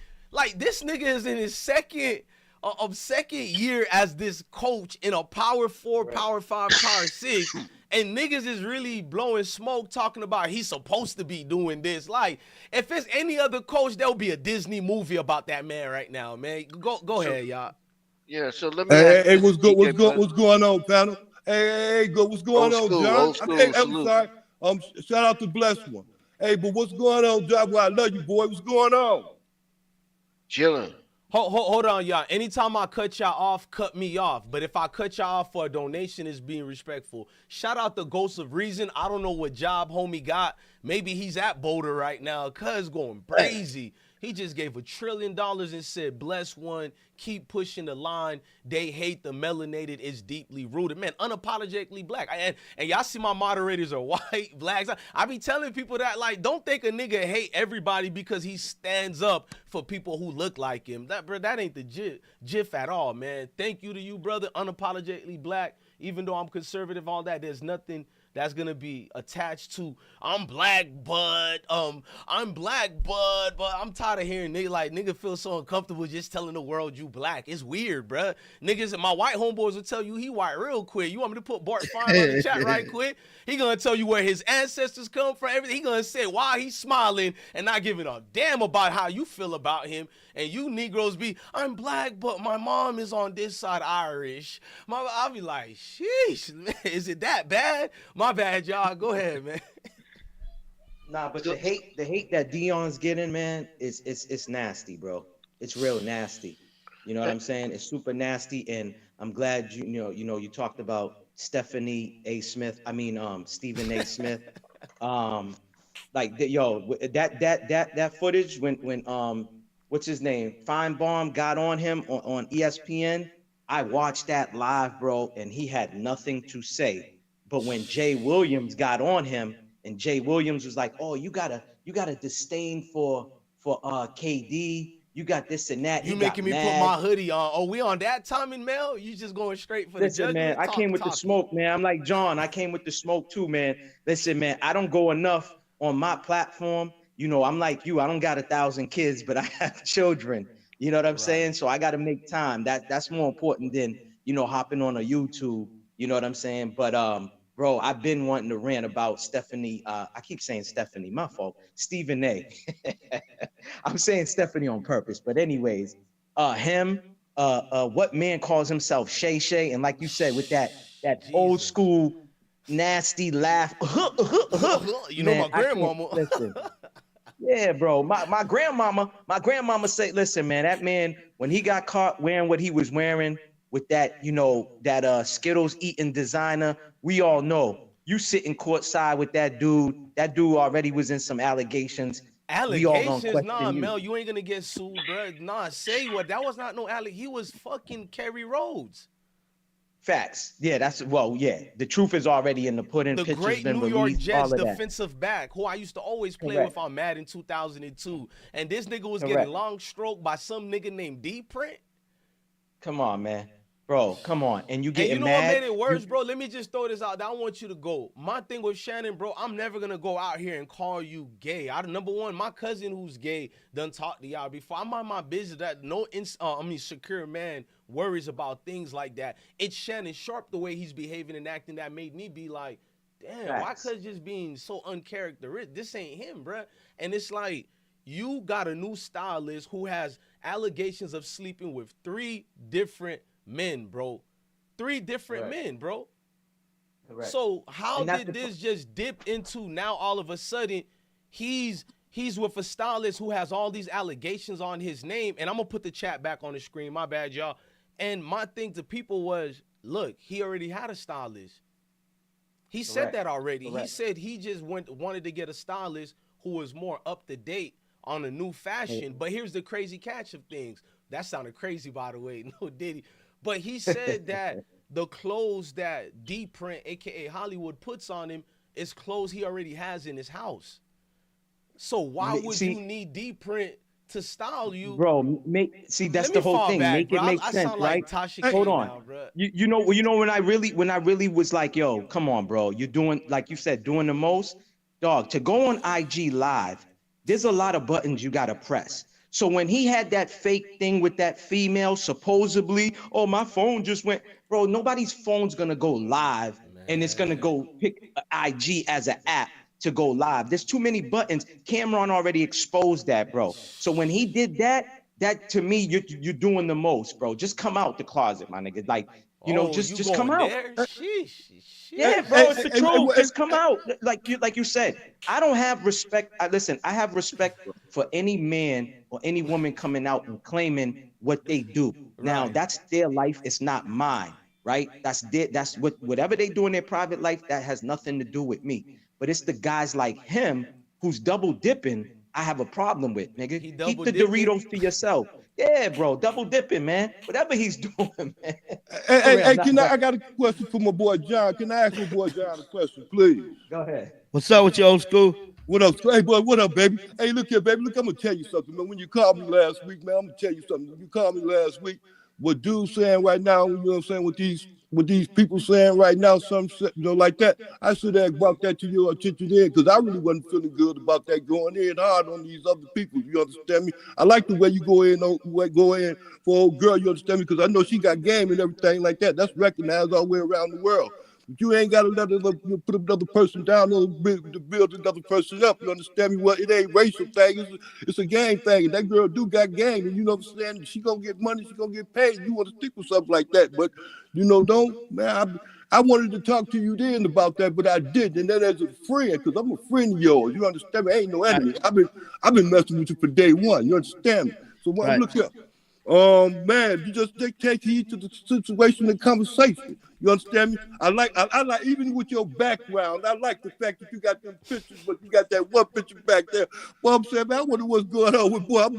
Hey, look here, boy, I love you, man. But keep up the good work. Hey, this ain't nothing but an individual for me. Because I see it, boy. I saw when they started coming in earlier with this. And I don't allow that kind of talk around about you. Nowhere, no shape, form, or fashion. Hey, where you from? Man, I'm from around, bro. You want to go around? You know the real reason, old school, because I called you last week and told you exactly why I switched things up. Like nobody ever asked the why, too. But I ain't gonna, blast anything out like that. But I did what I did, and let's leave it in the past. Shit, we about to go to the Big 12 championship, bro. Man, you know what it is and how it is and how we gonna get there. I know it. I love you, boy. And I'm gonna be there up, so I will be in Dallas for the Big 12. So if anybody got any, you going to Dallas? Say what you got to say. You going to Dallas? Yes, I will be in Dallas, bro. The only reason I'm not out there now is because I had pneumonia, bro. Oh man, get well, gang. That's some shit. Oh no, I'm good now. I'm back outside. So if anybody got anything to say, you can pull up on me. No security gonna be with me. Y'all already know how I roll. Come on, say what you gotta say. And all my jewelry on. Well, you know what? John, I'm not sure what what's really going on. I mean, other than the fact that I follow you, and I used to follow you because you cover CU content. I'm just not a big fan of the women's basketball thing, women's NBA for me personally, because I don't follow them like that, So that's the only reason why I don't listen to your content. But other than that, I like your shorts on CU football, and I believe you following Prime since Jackson State. Yes, right. So I followed you since then. So I know the kind of content that you put out. So I'm not gonna get into all the other stuff that's going on because, to me, that's a waste of my energy and my time. I'm here to support positive Yeah. positive black content creators, whether you be female or male. And if it's something that I don't like, I don't like. I just keep it moving on. Right. I don't need to spin on nobody, because it's enough. It's hard enough especially for black men, Right. specifically black And men like, in and in like the my society that we live in. And I don't need to help anybody kick you down, because we're fighting against a lot of biases and what's the word I want to listen to? Narratives that's not far from the black men that I run around with or I hang around with. right, right, and like my whole thing is, like, for example, DJ Bless One ain't have to let me get on here, but we've been bro. rocking I out talked way to before you he on the even phone for started 3 doing hours Colorado. before, bro. Nah, And like he's a good solid dude, and so I see him on live, and I'm gonna support that brother. Appreciate Yes, that. sir. Yes, sir. So I'm gonna fall back and I'm gonna get this out right quick. And I know Maybach laughed at me about going to the Natty. The way I see it is, anybody in the playoff got a shot to win the Natty. If you go back to TCU, they went all the way to the Natty. Didn't nobody expect them to even get to the playoff. I mean, and at that time, I believe it was a 14 playoff, right? At that particular time that they went, right? Am I correct by saying that? Yeah, Anybody? I believe so. Yeah, I believe so. Okay, so right now we 12 people in, and if we're the top 4, we get a bye. All the other 8 teams have to play each other to even play the four teams that get a bye, which give us a great shot to get to the Natty. And I believe that first of all, we rotate our defense. We even rotating our offensive line, and we getting fresh players in there each and every time. And the good part about it is there is no fall off when new players come in. You ain't getting a drop off. You steady getting that same consistency. We know we'll fall short a little bit. Now I can understand you might direct me towards the trenches of these other teams, and I get that. But we're not looking for our trenches to be better than those trenches. We're looking for our trenches to keep number 2 on his feet. And if you know, like I know, you keep number 2 on his feet, we got a shot. So that's why I got us going to the Natty. Yeah. Okay. Now I'm glad you talked about that too, because ahead, that's where I was gonna go. No, I was gonna say it's real quick. I was gonna say the O line does need to be better. It's kind of like how my Patriots, you know what I'm saying? If they have a good O line, the Patriots record wouldn't be the way it is right now. So I get what your point is, but nah, that's it. I digress. Me myself, the reason why I know they go to the national championship is because simple like this. When he was at Jackson State, he did the same thing. He took them to the championships. They came up short. I think he's kind of tired to go to championships and coming up short. You know what I mean? So he's experienced to go to championships, regardless of whoever he's playing against, because he raises his level up against that competition. He always come up to the competition and above him as he go along. So it's obvious. I said he was going 12 and on the first year, but he didn't do it. So I said 12 and on this time, and he still didn't do it. But I'm still not going to get my hopes down, because I see that the progress thereof that's in it. And they ain't going to be losing to no games to nobody like that, because they're going to put themselves in the mind frame to do such. And that's what they're going to continue to do, and that's what I see. And that's progress. As a matter of fact, it ain't going to be like in Jackson State. This time the championship game, the white boy going to catch the ball, or the black one. I'm sorry. I want the beautiful Miss Dr. Amy, and sweetheart, I wear glasses. That's what people don't know about me. So my screen, I think it says Rucker. Yeah. It does. Cool. And before you go, beautiful, the certain goddess said, please stay on your agenda, brother. Some people don't like when we speak truth to power. And that's well said, because I see all these people here making me feel cool, like it is a strong push we got. Go ahead, Queen. Salute. No, first of all, thank you. It's an honor to be on your show. I've watched many of your videos. You are hilarious. You keep your foot on their necks, and so I truly appreciate it. I appreciate your perspective, the energy that you bring, and in which way you bring it. You are constantly keeping us up to date as it relates to our team, and so I'm excited. You definitely be on Dylan Edwards' head. I've watched many videos. Well, I said he is not letting up. He want to shine. He want to be famous. He wants shine the watch. I think his watch broken, Queen, and I'm gonna fix his watch for the next 13 weeks. I ain't gonna cap. I do love. There was something that you did that actually dropped in my spirit too, and I was so excited and elated that you had touched on it. It was Sean Lewis. And I was like, why are you talking about him? Because I wanted to see. I was like, where are they now?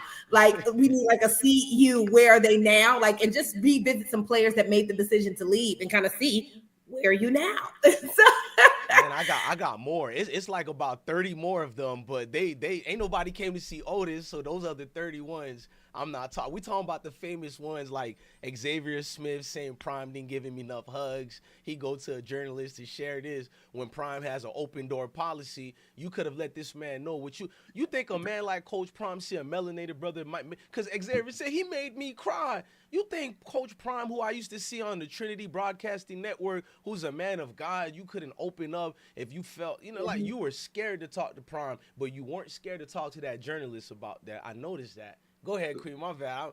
You got me. No, you're I can't see you all anymore. I think you have me like on the full screen. No, I put you on the solo screen, and I don't want to put myself on the camera. I want it to be about y'all because I already could be seen on the other camera. My bad. Okay, because I can only see StreamYard, so I only see me, so it kind of feel like I'm talking to myself. Let me put you with the bros. I put you on a solo layout. I try to get y'all to get your shine. Oh, thank you. And so for me, I have been following this team, and it has just been elated. I'm more on the faith-based side, so I kind of do faith and football, where I'll tap into some of the things that Coach Prime may say in the locker room and kind of do it from that standpoint. But I do watch your videos, so to be on here is really, really dope. Where was the conversation at? I know you guys were talking about somebody. I think somebody just mentioned that they believe that we can go to the Natty. That is the top, right? And if we do it on a spectrum, the highest point could be the national title. A next high point could be that we make it. We win the Big 12 championship. Our lowest totem pole would be that we make it to a really great bowl game. Which still, we know that that's not the ultimate goal for Coach Prime. But we do want to say that it is an accomplishment. It's huge, and so we're excited whether we are, but look at our totem pole. Like a really great bowl game is the lowest we can hit, y'all. But the highest we can take ourselves is that national title. But watch this. We can bring home Coach of the Year for Coach Prime. We can bring on home a Heisman Trophy winner. And there are a few other awards that Shedeur is up for, as well as Travis Hunter. Today, we got 2 players that was highlighted for Player of the Week. We had LaJonte Western, as well as Amari McNeil, that we are literally crushing it, and I'm just elated, y'all. Y'all should just be excited. Listen, if you haven't followed and subscribed to this channel, Mr. Bless One, I'm gonna pass it back over to you. And slow it down. I'm looking like who is this queen? Like you saying, man, I do hip hop, and they need to. Hey, can you give your channel or what you? Because you seem very well informed, and I'm very impressed. I'm flabbergasted. How do you say it? I'm flabbergasted. It's simply my name, but I have been doing. I literally, like, God has just been imposing and impressing on my heart. Like, look, speak up from the faith-based side, because we don't understand how powerful this is. We know that Coach Prime do not hide his faith, and I love that, because that is one of the things that they hate. That man actually, if you do not know, you haven't been following it, he actually gets death threats because he exhibit his faith, and people don't realize that. So I'm like the prayer warrior that's on the back end for the team, even for your channel, right? I pray for you too. Like, God, listen, keep him covered, keep him with that boldness, that fire, so that he keeps coming out spitting the truth. You guys are way more consistent than me. But y'all gonna see a lot more videos from me, even if they're short clips and pictures, but I'm up on everything. I'll be watching all of y'all videos. My daughter said, do you watch anything other than Colorado? I said, if I'm not watching Colorado, I'm reading a book. So. Wow. Can I say something, right? There's a space, right, that is, there's not a lot of women that's content, that do sport content. So if I don't know if you know that, but I'm just putting the bug in your ear, especially when it comes to a woman, like Bless One just said, I love it. It's a turn on for me. And it's in a good way that when a woman knows her sport, no, you don't got to sit there and she's asking you, what just happened? And you sitting there, you got to concentrate and watch the game and explain what just happened. It was an interception, babe. What's an interception? I don't like that. But when you got a woman that knows what's going on, go ahead. No, I was recently gonna do like a video, like football for girls. Like, hey, the man with the ball is the quarterback. The painted part in the back, it's called the end zone. The person in the center with the ball that pikes it to the quarterback is called the center. The person that's way to the left or way to the right, those are called wide receivers. And it was just to be funny because girls, we don't know. We don't know what's going. The space where all the back of the field is called the space. Like. So no, I'm definitely gonna tap into that on a professional level. I'm really going to look into because I just feel it. I love it. This team has really just allowed me to just tap into spaces that I hadn't even watched college football before Coach Prime. Wow. Like I didn't used to watch college. I played sports and I played college sports as well as I played, but they didn't have football for girls, so we had flag, but they just made flag a real live sport these last couple of years. But it has been, y'all, it has been so fascinating. The way the smoke that we get at Colorado is unmatched for any team in college football. They can't tell me otherwise. I've never seen it. You are correct. I've never seen this type of level of hate. Hey, I'm gonna tell y'all something. Y'all too young to remember. But back in the day, when Colorado first started off back in the 80s, when they started getting good like that, I remember them. I was following them back in 84, before they won that first championship back in 88. You understand me? So I already see what they do with that not the quarterback, but what that man, that coach was going through, because he believed in God. He was a firm believer in God. And he was giving a whole lot of the brothers out there in LA and stuff, the brothers out there, send them over there to Boulder.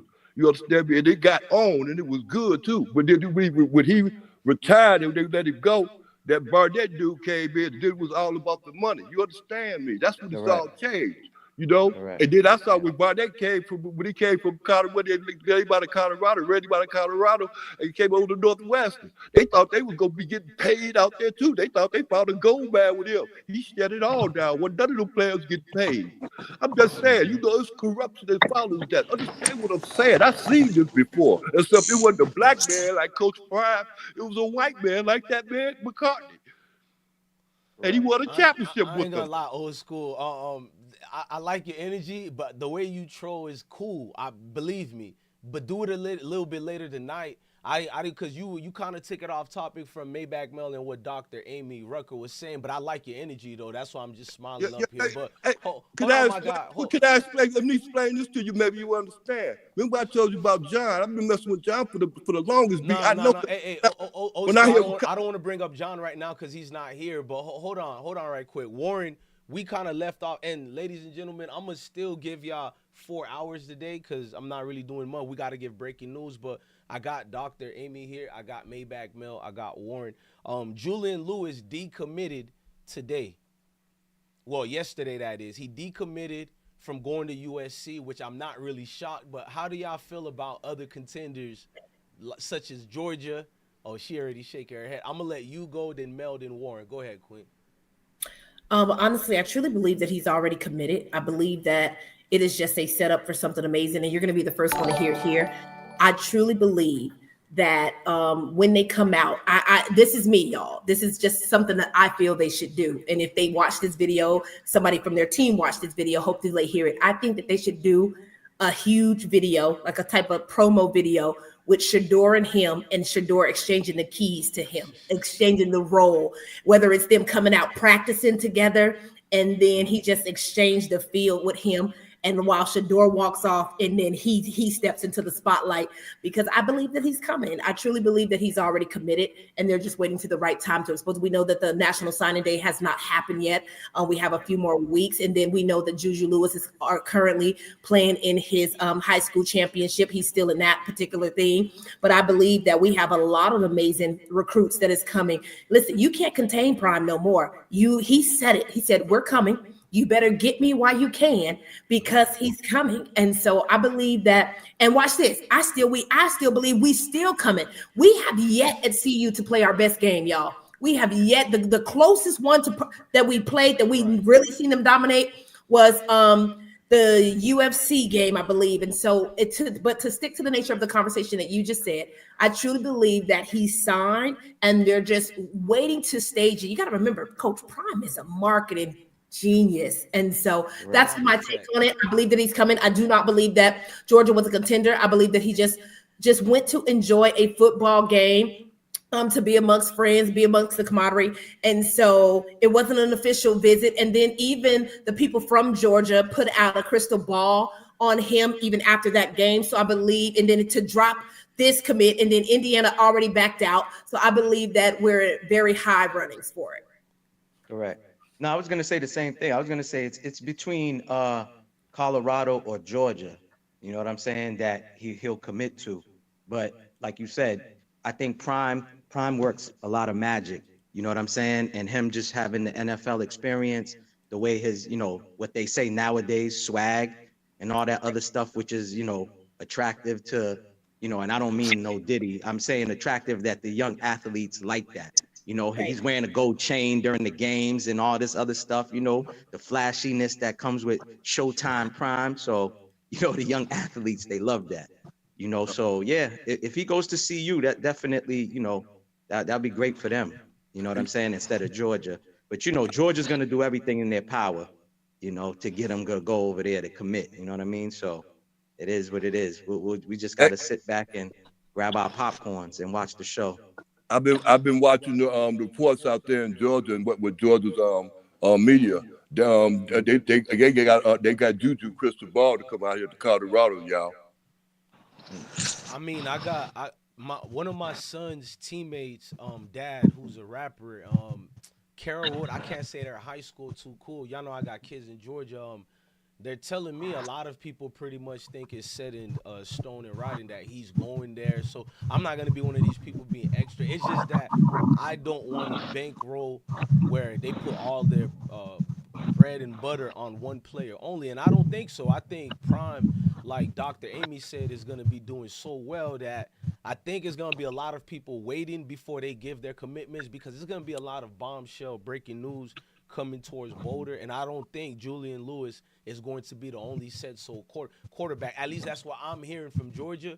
And when I go to these games from coaches who coach at Julian Lewis School over there, because I'll be going through Columbus, Georgia, Atlanta, back-to-back football games, and that dude is being said that a lot of people are throwing those NIL. And I'm not, that's not really breaking news for me. I think he is going to Colorado, something big. Even if we lose all the rest of our games, he's going to Colorado. It's not a secret.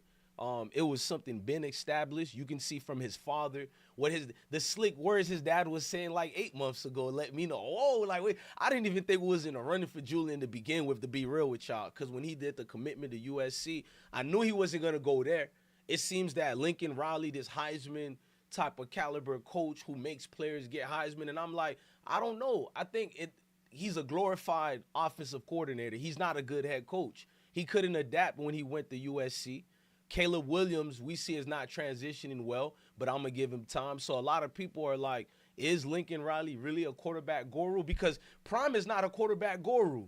You see what he produced? He got Shedeur out there looking like Brady time and Brady mode for real. And like that's a man who played defensive back all his life. So Prime is clearly going to put the right suitable people around you to coach you up. He's not too, like full of himself. So I think Julian Lewis would be dumb to go to Georgia, in my personal opinion. Shout out to all the Georgia people out there. Kirby Smart couldn't get adjusted properly this year. People overhype Georgia Bulldogs. My stance on it, I know a lot of my Army friends going to be mad at me, but Georgia Bulldogs seem a little bit overrated this year. At least Alabama has an excuse. You guys still have Kirby Smart. He does not want to recruit melanated quarterbacks. I don't know what the reason is. Even coaches prior to Kirby Smart, it seems Georgia University, such as the likes of Cam Newton, was supposed to go there, but you let my Gators grab him up. Watson from Clemson, Deshaun, was supposed to go there. It seems that Georgia doesn't want to adapt to the new breed of quarterbacks. I don't know what it is. Maybe it's the good old boys club, but Kirby Smart is a quarterback's nightmare. So Julian Lewis, if you be like Justin Field, when I told Justin Field, don't go there, and Justin Field, like a fool, believed it, he outperformed Jake Fromm. He did better in the summer training, and they still said Jake Fromm is our starter. I'm like, my bad, I could go ahead. So let me interject a little bit of my little take on this, and all you guys had some great content to deliver. Listen, the players, they talk amongst themselves. So there's two things that had to take place for me to understand. The money had to be there first and foremost. And so after the bowl game, the money got there. Those donors or those who backed Colorado opened up their pockets and said, "Okay, we ready to open up the bank, the Brinks truck. We're willing to bring the Brinks truck to Colorado to get what they need." Once that bowl game took place, that was a wrap. And we already know that Deion has got Travis. Who can? I mean, you gotta understand. Travis went to Jackson State. They was offering him everything. These other programs were throwing stuff at him. He even admitted to that. Shedeur even said he did not want that. He wanted to play for Deion. And a lot of these players are talking to Juju and letting them know what kind of culture it is, what kind of coaching environment it is. You got nothing but NFL coaches on that staff. So my take is they coming to see you. It's just a matter of time.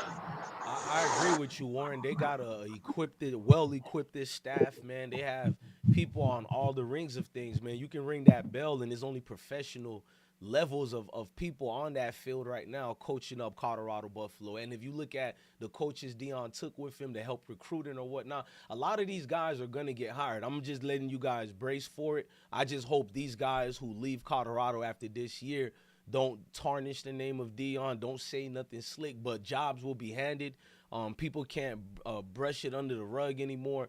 Deion Sanders started something here. His coaching tree is only going to expand. When I seen Pat Schumer didn't even really want to coach anymore. This is an NFL level coach, and he's been so gracious and honorable and humble. And Sean Lewis wasn't that. I'm to let you know, doctor, I'm well behaved because my daddy is a pastor. I know when we got a queen in the room.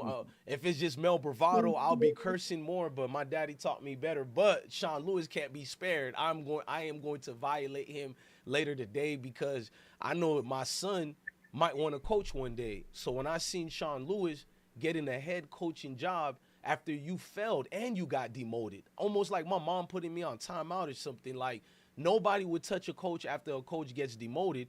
I didn't even think he'll get an offensive coordinator job, and here comes San Diego State to give him a head coaching job for a big university like San Diego State. Now, what has it done for them as a whole?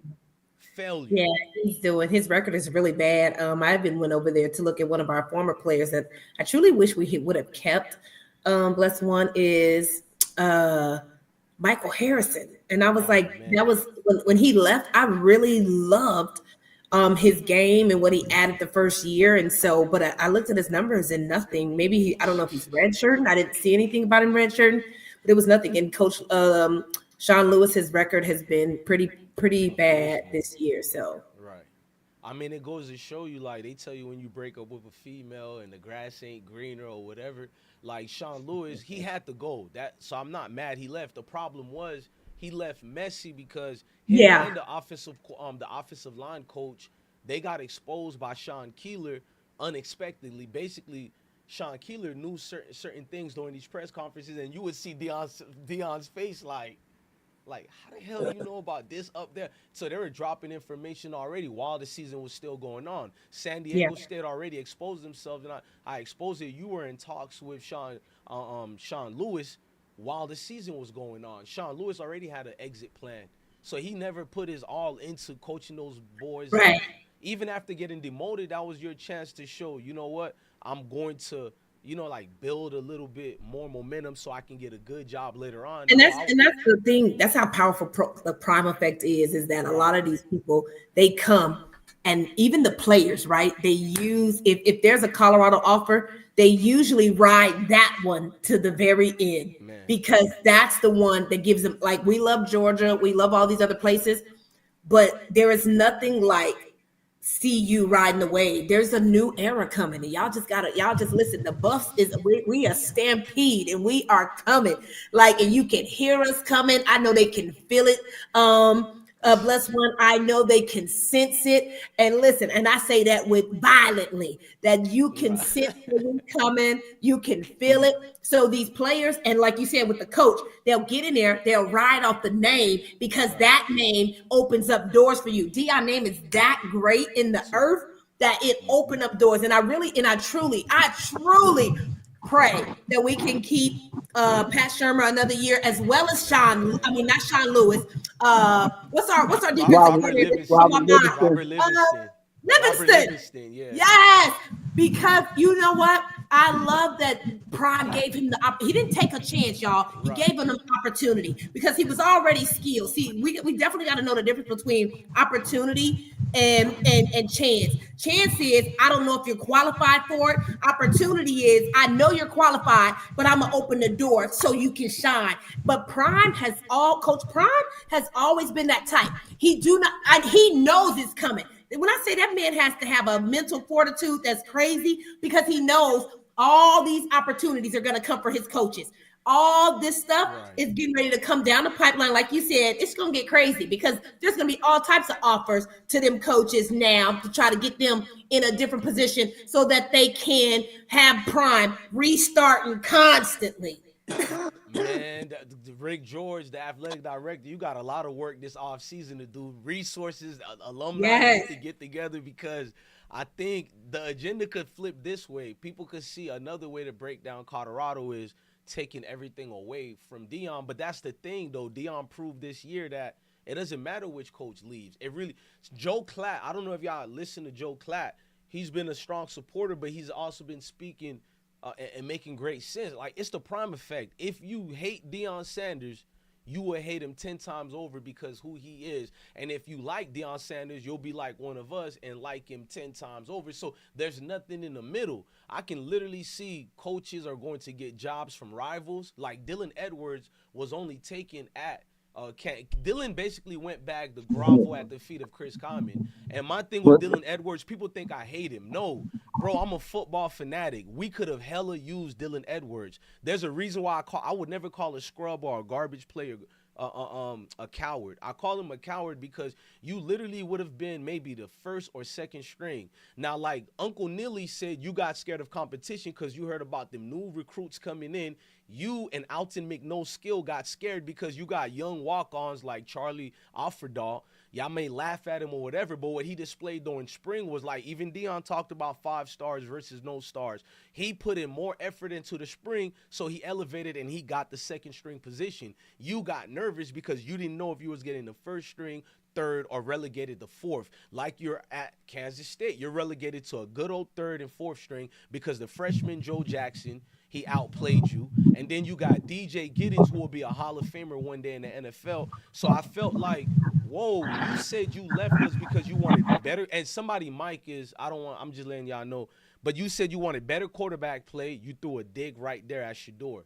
I didn't understand what was going on with that. Then you said you wanted a better coaching scheme. You know what I mean? So it's like you were throwing all these shots, and people were telling me, you're messing with Dylan Edwards. He left Grace. He didn't. No, he didn't. He didn't even talk to Coach Prime for like a long period of time. And Coach Prime, 3 days prior to Dylan Edwards committing to Kansas State or leaving or whatever, Coach Prime was on video asking everybody, I can't stand the lower level of competition that's going on for this spring. If you guys don't want to be here, you got to get the hell off my field. Now, raise your hands. Coach Prime is like a drill sergeant. Raise your hand if you want to be here, and if you don't, you got scared, bro. The intestinal fortitude and integrity was supposed to be in you right there. Maybe you raised your hand and said you want to stay, but that same day, go to the locker room.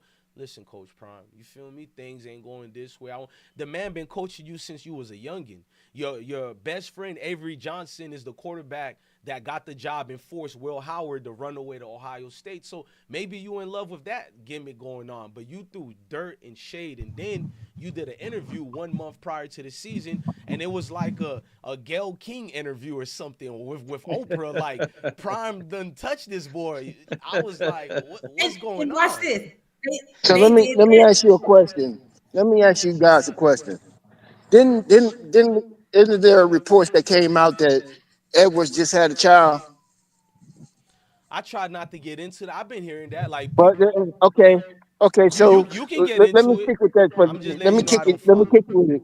I believe that had more to do with it than anything else, to be around his family and his love of his life at the time, at the paternity time, and it's just coming out that she had it. His actions are saying otherwise, bro. Thank you, But man. go It ahead. may, but you gotta understand that this is 17, 18-year-old kid. We all Nah, made he like mistakes. 19 or 20 now. We all fall short of our expectations for ourselves, our family expectations, or whatever. So I have to give him a pass because he's only a short. Well, Warren He G, don't make mistakes. what you said is true. There's a lot of players who left, and Blessone ain't never even disrespected them. People don't even know me and Cormani talk. We two Florida boys. It could have got real serious behind the scenes. I don't even want to put it on because and not from Cormani's side. I know some of you scandalous people. Oh, Cormani threatened. Blah. No, people who love Cormani, and then they found out who I'm connected to. So we have no choice to be men. We ain't gonna take the violent route. So I don't disrespect people. Now we're not. You can give Dylan Edwards a pass, but I have to correct you. Right. Warren G. No. I'm not saying Warren you. G, I'm just let me saying go. that where I'm No, coming from. let me explain. It's Okay. not even about Okay. coming from with me. I'm extra petty, which means I follow all these people, bro. If I say I like you, I follow you. Even the degenerate ones who left us. This man been throwing shade nonstop, bro. I'm not gonna be one of these supporters talking about he's a young man. At his age, I was in the military, my guy. At his age, there's 17-year-old white boys, black boys, Asian boys, all in the military, bro. And I'm gonna fix the camera. Don't worry about it, y'all. Let me finish saying this, then y'all could go. But there's young dudes everywhere in the battlefield at only 17 years old, bro. I'm sorry. My daddy got me off them streets because there was 17-year-olds dying, 13-year-olds getting hit. I don't look at Dylan. This is football, man. You play this sport and Right. you know what the I'm not national. coming Hold from on, that. Let me Even go. Let me go. You okay. wanted to Okay. leave Messi. You left Messi. That man, Coach Prime, let you be honorable by you announcing if you want to leave or not, and you lied to his face. Then you threw shade, bro. You made it look like everybody during this time was already, and I couldn't take it no more because it was like everybody who was ex-Colorado or ex-Jackson State players, it was like bombarded of shade after shade, calling this man out from the ex-wife, daughters, family, sons, and Dylan Edwards want to be part of this too. Xavier Smith already crying, talking about Prime didn't give him enough hug. Boy, man up, boy. No, we're not doing this, bro. This is why we need fathers in our lives, man. I'm not playing this. Dylan Edwards, your father failed you. And if this Dr. Queen wasn't here, you hear me, Mel? This is the nice version of me. Warren, I got respect for people like you and Doctor. I'm being nice. I'm going to violate Dylan Edwards until the season is over with, and next season and the season after that. You played these games. And then when we played you, instead of you being gracious, hug your brother. Avery Johnson is signing autographs during the start of the third quarter, and they're calling Shedeur a thug. Can you imagine if Shedeur was signing autographs during the game? And that's Dylan Edwards' boy. So, no, I see the favoritism going. I expose all that. No, I don't. Dylan Edwards out there doing the Shedeur celebration. Yeah, I exposed that. No, he don't get no pass from over here, Warren. Yeah. We're going to violate him. Right. No. See, I'm 56. So when I say you get a pass, you get a pass from life experience, experience in life and making mistakes. Now, as far as the game is concerned, I'm all CU all day, every day. But for me, being who I am, and I've been in the military too, made mistakes in the military too. When I was overseas, I was acting like a little kid. I was away from my parents, doing whatever I wanted to do. And some of it wasn't right. I'm just going to keep it a buck. I just got away with it. That's all. But you Didn't sound nobody like you have catch me up in integrity. it. He don't have integrity, man. You sound like Yeah. you have a lot of Because integrity. because it's not that you leave. It's always how you leave. Because then when you left, you did a whole interview, and like you said, Bless One, I watched after the game. First of all, y'all barely beat us. We have 4 receivers that got hurt that game. Let's be clear. They barely beat us, and then the other running back, which was the first running back, they only put you in the game to try to prove as if you were some great candidate that left our school. And what I didn't like about it is when I saw the press release, you tried to act like you was that dude. You didn't do nothing. You got in the end zone after the man did all the other running back did all the leg work. Let's stop. I'm with you on that one, Bless One. I'm with the smoke when it comes to if you're gonna do it, just be integral about it, lead gracefully, right. lead your peace, and we won't have any issues with you. But when you think you're gonna try to run up on us, like why would they even be a press release for you? You didn't do anything to see you get. You really didn't.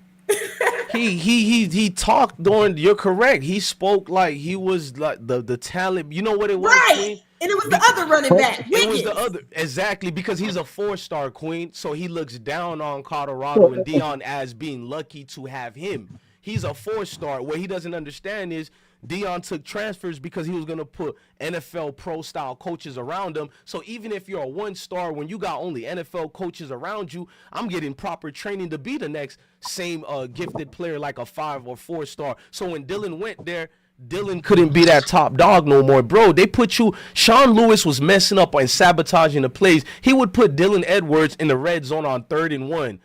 This dude, Dylan, is like 5'9", 5'8", 165 pounds during this time. How is he's running 3rd and 1s in the red zone? Sean Lewis was costing us, and Dylan Edwards couldn't produce. That's the truth. Truth hurts. Well, let me say this about Sean Lewis. That's where I really want to go to. Sean Lewis, actually, CU had interviewed Sean Lewis before Coach Prime.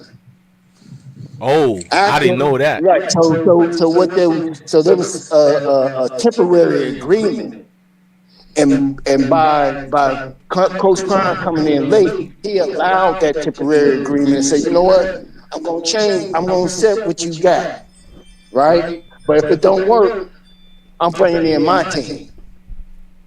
So Sean Lewis was already had been interviewed, and finally Coach Prime thing came through, and after George and them had a meeting, they went with Coach Prime. But they wanted to kind of respect, you know how it is, good old boy club. Let me respect Sean Lewis and see if I can get him on CU's team, see if Prime allowed him to be the offensive coordinator, da. That's how that went down. That was never Prime's man from the beginning. The team that you see now is Prime's people. Everybody that you see is Prime's people. Last year was we had to try to get it out the garbage, get it out the gutter, get whatever we had. The portal was gutted. You couldn't really it was leftovers in the portal, so we had to get players out of the portal that was leftovers, and we had to get coaches that we really didn't have time to bet because we had to get up and running. What is that brother? What is that brother's name that was what is that, Bethune? What is his name? Reed? From Florida? Ed Reed. Yeah. He got kicked out of Bethune-Cookman. Yeah, I know about that. Hey, but can y'all see him? Because Coach Prime spoke up on it before. He didn't speak up on Heisman, put him in like that, but he spoke up on that man, and then he know about it, but he respect that man dearly. Can y'all see him out there see you eventually? I hope so. I thought he was and I'm glad you brought that up. I thought you're not gonna see that. You'll see Ray Lewis before you see that. Yeah, no, I wish Ray Lewis would be better. But another thing, then just I want to ask y'all too. Look here, it ain't nothing. Coach Prime Plan been out there for a long time, and he ain't gonna be running up and down that field like that for a long time too. I think I see the athletic directorship. Man, look here, George Kyle gonna easily move up. You understand me? So Coach Prime can be athletic director and head coach football coach. Because I know about school they did that, and I know it's possible for them to do it out there, especially stick around for a long time, bring new people's in. You get me? What y'all think about that? What y'all think about JB, Coach JB and the Smitty show? Do I be going too hard at them? Because I don't want to give him a pass. Coach JB, the criminal that's known as Coach JB. He don't get no pass. He know he don't get no pass at all. No. I don't like the dude. I don't like the No one is exempt, man. I'm about to play a video of Coach JB's. Hey, Coach JB, I didn't want to do this, but we got a panel, and I don't like you. I hate your guts, bruh. I'm not gonna lie, but it's not a hate of her hoping harm for you. It's just I can't stand hearing your show.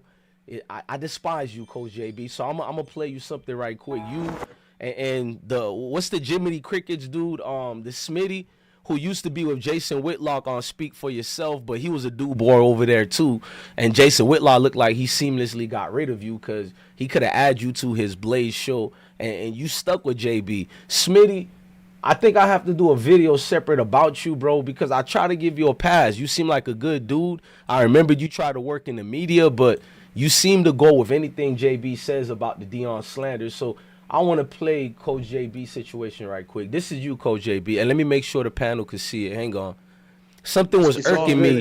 It's all good too, Amy. Don't worry about it. Your face. Somebody brought it up, man. You missed that last chance you, Coach, Independence Community College Coach Jason Brown, caught 4 felony counts of blackmail, 4 felony counts of identity theft, and 2 counts of misdemeanor criminal false communication. Don't act like you're surprised. The notes. Now to the Coach JB and the Big Smitty show, you feel me? The 2 clowns who stay talking down on Deion Sanders the most. Coach JB. But let's get back to Coach JB. Since he got a lot to say about Deion Sanders, aka Coach Prime, bro, this is not allegedly. Whether it was true or not, you were charged for this. So in last season's Last Chance U, and I'm looking forward to this season's Last Chance U because apparently Netflix is still going to air it as Jason Brown. Yeah, let's look at his charges right quick. My bad. I save the theatrics for later. This is you, Coach JB. You had a bribery situation, 4 counts of identity theft, and 2 counts of criminal false communication. And let me make sure everybody can hear me good. You had blackmail and identity thefts are felony, criminal, false communication is considered a misdemeanor. The charges was filed by Montgomery County Attorney's Office. No hearing date has yet. Now, this case never went all the way because the people who was saying that this guy did all that, they never really went to court and went all the way through procedure. So you might as well say it was dismissed. But he never was found innocent. This was not about a guilty or innocent. Most people know he did these things. I stand on it. But I'm not out here to make Coach JB look bad in this. My thing is, you go so hard at Coach Prime, and your dirt is just looking filthy right now, bro. It's filthy, in my personal opinion. How did you get to speak on a man like Coach Prime Standard, who's never done no criminal incidents, who hasn't threatened players? You are a failed coach. You see Coach Prime gets all this attention. He barely has been coaching as far as this level. You've been dying to be at this level. You had to go to a Netflix gimmick. You're a gimmick coach snapping at German players, bruh. German players who are trying to learn the game of football, who are going from soccer players to football, and you're bribing them, bro. You're the foulest dude of them all. And Smitty works with you. I'm only telling Smitty to take heed. Now, that stupid email I got, I will start doing some Tasha K stuff, and I'll put it in front of the world if you don't start acting right, my guy. I got too much dirt on you, and I'm not messy, bro. I just try to mind my business, but damn, you can't put this man and get him in order, bro. This dude is losing his mind with all type of allegations, and he's never satisfied, bro. It seems like y'all really have something against Coach Prime to the core. I don't know if it's the race thing, but my thing with you, we're going to stick to the jealousy thing, because I don't think Coach JB, maybe he is racist. I don't know. I'm not no victim. I could care less. But you're jealous, my guy. you see what Coach Prime got going on, and it bothers you, bruh. The dude with a Negro dialect that he speaks with, and he has a huge bravado, which he earned through the grace of the Most High. It bothers a lot of you people. How does he lose all these games and win only 4 last year, and he was the most talked about coach? What is it, 300-something million he brought in already? Let's talk about what he brought in to ESPN, who throws all these, but we'll leave them alone. So, Coach JB, if you're ready to have that conversation, stay out of my DMs, please, because I might have to block you out my DMs. Go to the link and click the link. I'm going to come back on live tomorrow. Click the link, my guy. Leave my DMs alone. I'll expose more dirt if you want me to. Leave them drunken nights alone and keep your hands off some certain people. That's all I'm going to say. We're going to save that one. But how y'all feel about Coach JB and his servant boy Smitty? Yeah, so I'll go. No, you know what? Go ahead, Queen. I yield the floor to you, please. Go for it. I don't even know who that is. So. Oh, good. You don't want to know. Okay. I'm glad. Okay. So if you don't mind me, bless one, I just want to shout out my family, Dino Up the Skull. If you know them, you know us. That's the panel I be on during the day. So let me say this. If you follow Deion's career, I mean, even when I was a youngster, they was hating on Deion way back then. The Good Old Boy Club, they was hating because he was that flamboyant.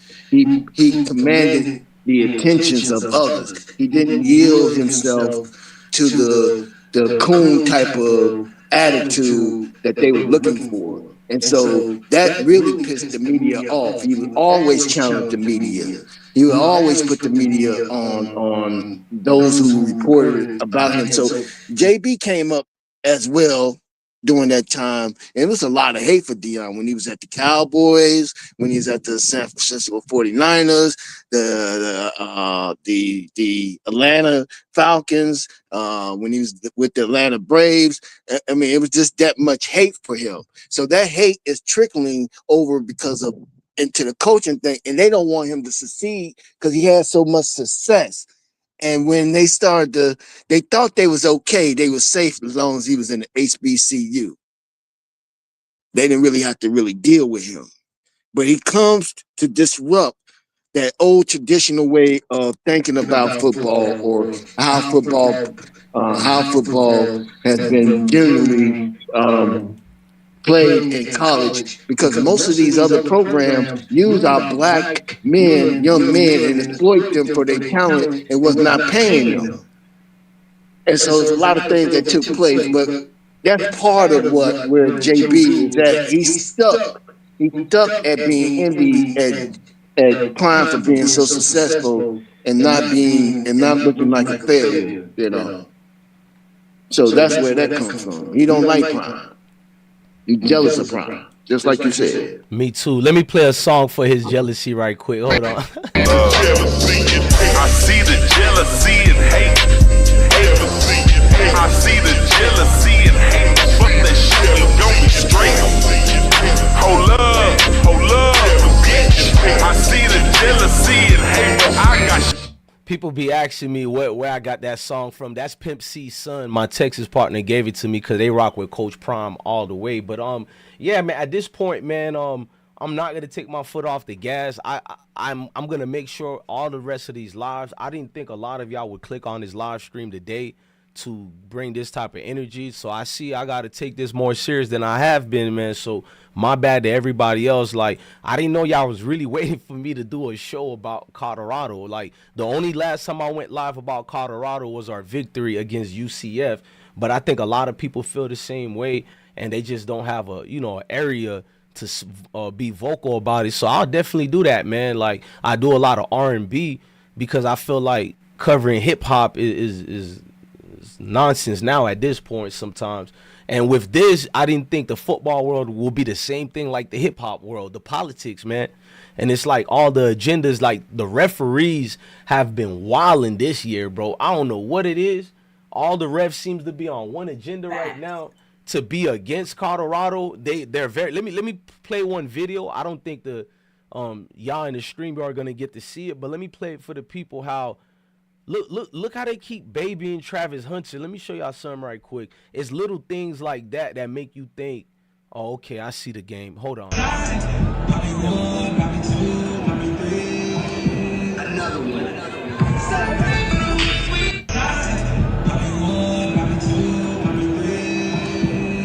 one. So it's a video of Travis Hunter because they're not allowed to call out the refs. Deion already got on that. Shout out to King Goddess in the chat. Now what's going on is Travis Hunter been getting babied by the refs all year. Like, he's not going to even dance or anything during certain touchdowns during the Colorado State game because they already got penalized so much. So he was just going to do a fake dance and give them the ball back. And the refs would try to grab it out his hands while having their hands over his neck area, almost like he's a little boy in a plantation. And it's like they're going out their way, overdoing it. Now, I talked to Travis when he was on live playing his video games, I think like 3 days ago. I didn't even know he knew of me, man. Shout out to that humble young man. I'm going to be real that you got to be careful to who knows you. And that's why I don't dirty my face, but he knows of me. And I didn't think I should talk about the refs while he's playing video games because I wanted to ask him so bad about that video y'all seen and other videos as well. It's like the pettiness of the refs, man. There's been, I counted, bro, this year alone, there's been 116 pass interference they haven't called. You think I'm wild? Go watch the game tapes. 116 pass interference on Travis Hunter they deliberately don't call. So even when you see them call a pass interference, my thing is like the NCAA have shown they're not going to support Colorado football, bro. When they played Texas Tech, that was all you needed to know. Hey, shout out to the donation we got from, hang on, let me give my bro a shout out right quick. Thank you, family. He just gave a $10. I can't see the name good. Hold on. Wendell Powers. Thank you for the $1 trillion donation, gang. My thing with the whole Colorado situation is how the refs, they're aligned with like a cheating system. You can literally see. I don't know if they're going rogue away from the NCAA or they're being told to overlook on everything we do. Because it can start from Texas Tech when they threw all them tortillas on the field. Everything I looked at in college football, the game should have been delayed by the refs and they should have thrown people out the game. It was so bad that Texas Tech's coach, who also coached Shedeur for a little bit before, I think a lot of people don't even know that, he had to stop and tell the fan base to chill out. They still didn't chill out. They were throwing full Gatorade bottles that was not empty at all. It basically became weapons and projectiles. Not once did the refs listen to Deion Sanders when he complained about it. They tried to say, basically in a nutshell, your players deserve it because they're waving goodbye or blowing kisses, which was weird as hell. Like, I don't know what more y'all need to know. Y'all don't have no friends over here right now. It's the world against Colorado right now. And let me say one more thing. The Kansas State game was a clear disadvantage for Colorado football because that game displayed a lot of fallacies. The fake injuries that were going on, like on one drive alone, there was 4 injuries in a row. Like, but to show you that I'm not capping, these dudes would take a little breather and come right back for the next play. But why are you stopping the game and the play during our momentum when we're about to score? When Shepard catching a 20-yard gain, 50-yard pass, and automatically one of your guys go down again 4 times in a row. And this was the same day ESPN had a whole segment about too much coaches are allowing their players to fake injuries. So why on a day that ESPN had it scheduled about fake injuries being a problem and ESPN pretending that they're on it, how come nobody talked about what Kansas State was doing? Even the announcers tried to sweep it under the rug. I mean, they can't be faking it. Nigga, it was 13 injuries from Kansas State during that game. What you mean they can't be faking it? And all of them, only one player didn't come back. All the other 12 came back within the next play, not a whole half later. And normally injuries happen, but how come all the injuries happened when Shedeur was going off? My bad, Queen. You look like you want to talk. That really bothered me, man. Go ahead. No, when I say you are so in the vein, I think we had tired them out and they was doing it and I didn't even know that was a thing. And I kept saying, I was like, God, something about this is just off. There is no way this many people is hurt and it's always when we got the ball. Man. It was when I, and then to go back to Texas Tech, it was horrific. It was absolutely terrible. They were gangster ball boys. They were throwing vapes. They were throwing beer bottles. Like you said, they were buying drinks and throwing full drinks. Right. It was beyond tortillas, whatever. But it was really, really, and it has been bad. And I've noticed they have put on the extra as it relates to us celebrating. Only when CU do it, we can't celebrate. Right. It has been like, it has been extra. They have really, really been on us penalty wise, looking to call penalties on us as it relates to any type of celebration. At this point, Coach Prime just needs to tell them, hand the ball and just go back and play. Man, the refs really make the game boring sometimes, but when you know it's deliberately going on, Queen, it really upsets me to the point. Like, look, I already know we're not gonna get a fair shake. I already know some recruits who should be playing for Prime, they're gonna go for the coaches they're familiar with or feel comfortable with. I'm not gonna get in tune with that. I think people know what I mean. I'm gonna say it, like, people feel uncomfortable with a black coach, including black men. We don't like talking about it, but black men and their parents try to tell their kids to avoid this type of circus. And I know, based on the DMs I get from people telling me, including football players at the highest level in high school, their mom and dads is saying X, Y, and Z about Deion. Two of the players wanted me to expose their dad because he's a prominent coach in Georgia. I'm not going to do that because I know him. But, yeah, they're telling their kids, don't go over there. They're like Dan Lanning in Oregon right now, where Cinderella's in. But it been past 12 o'clock. How can we still be Cinderella?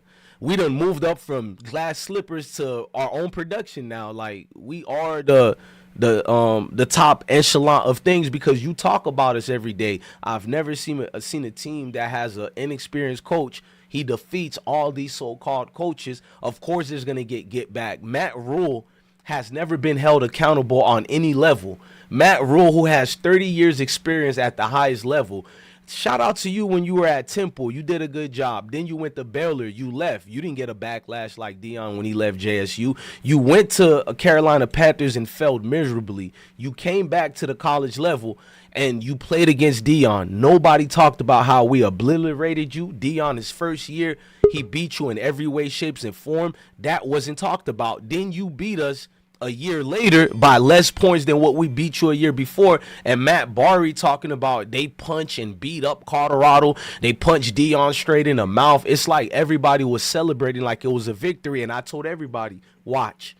All this record-breaking views that Nebraska had, it was only because of Colorado. Watch. Absolutely. The views gonna go. Ma'am, listen, doctor, the views went down so bad for Nebraska, and it was only the third game afterwards. It was so horrible. They're going through problems right now. They have to secure deals, all type of networking or whatever. Nebraska is a poor program. Forget about the history.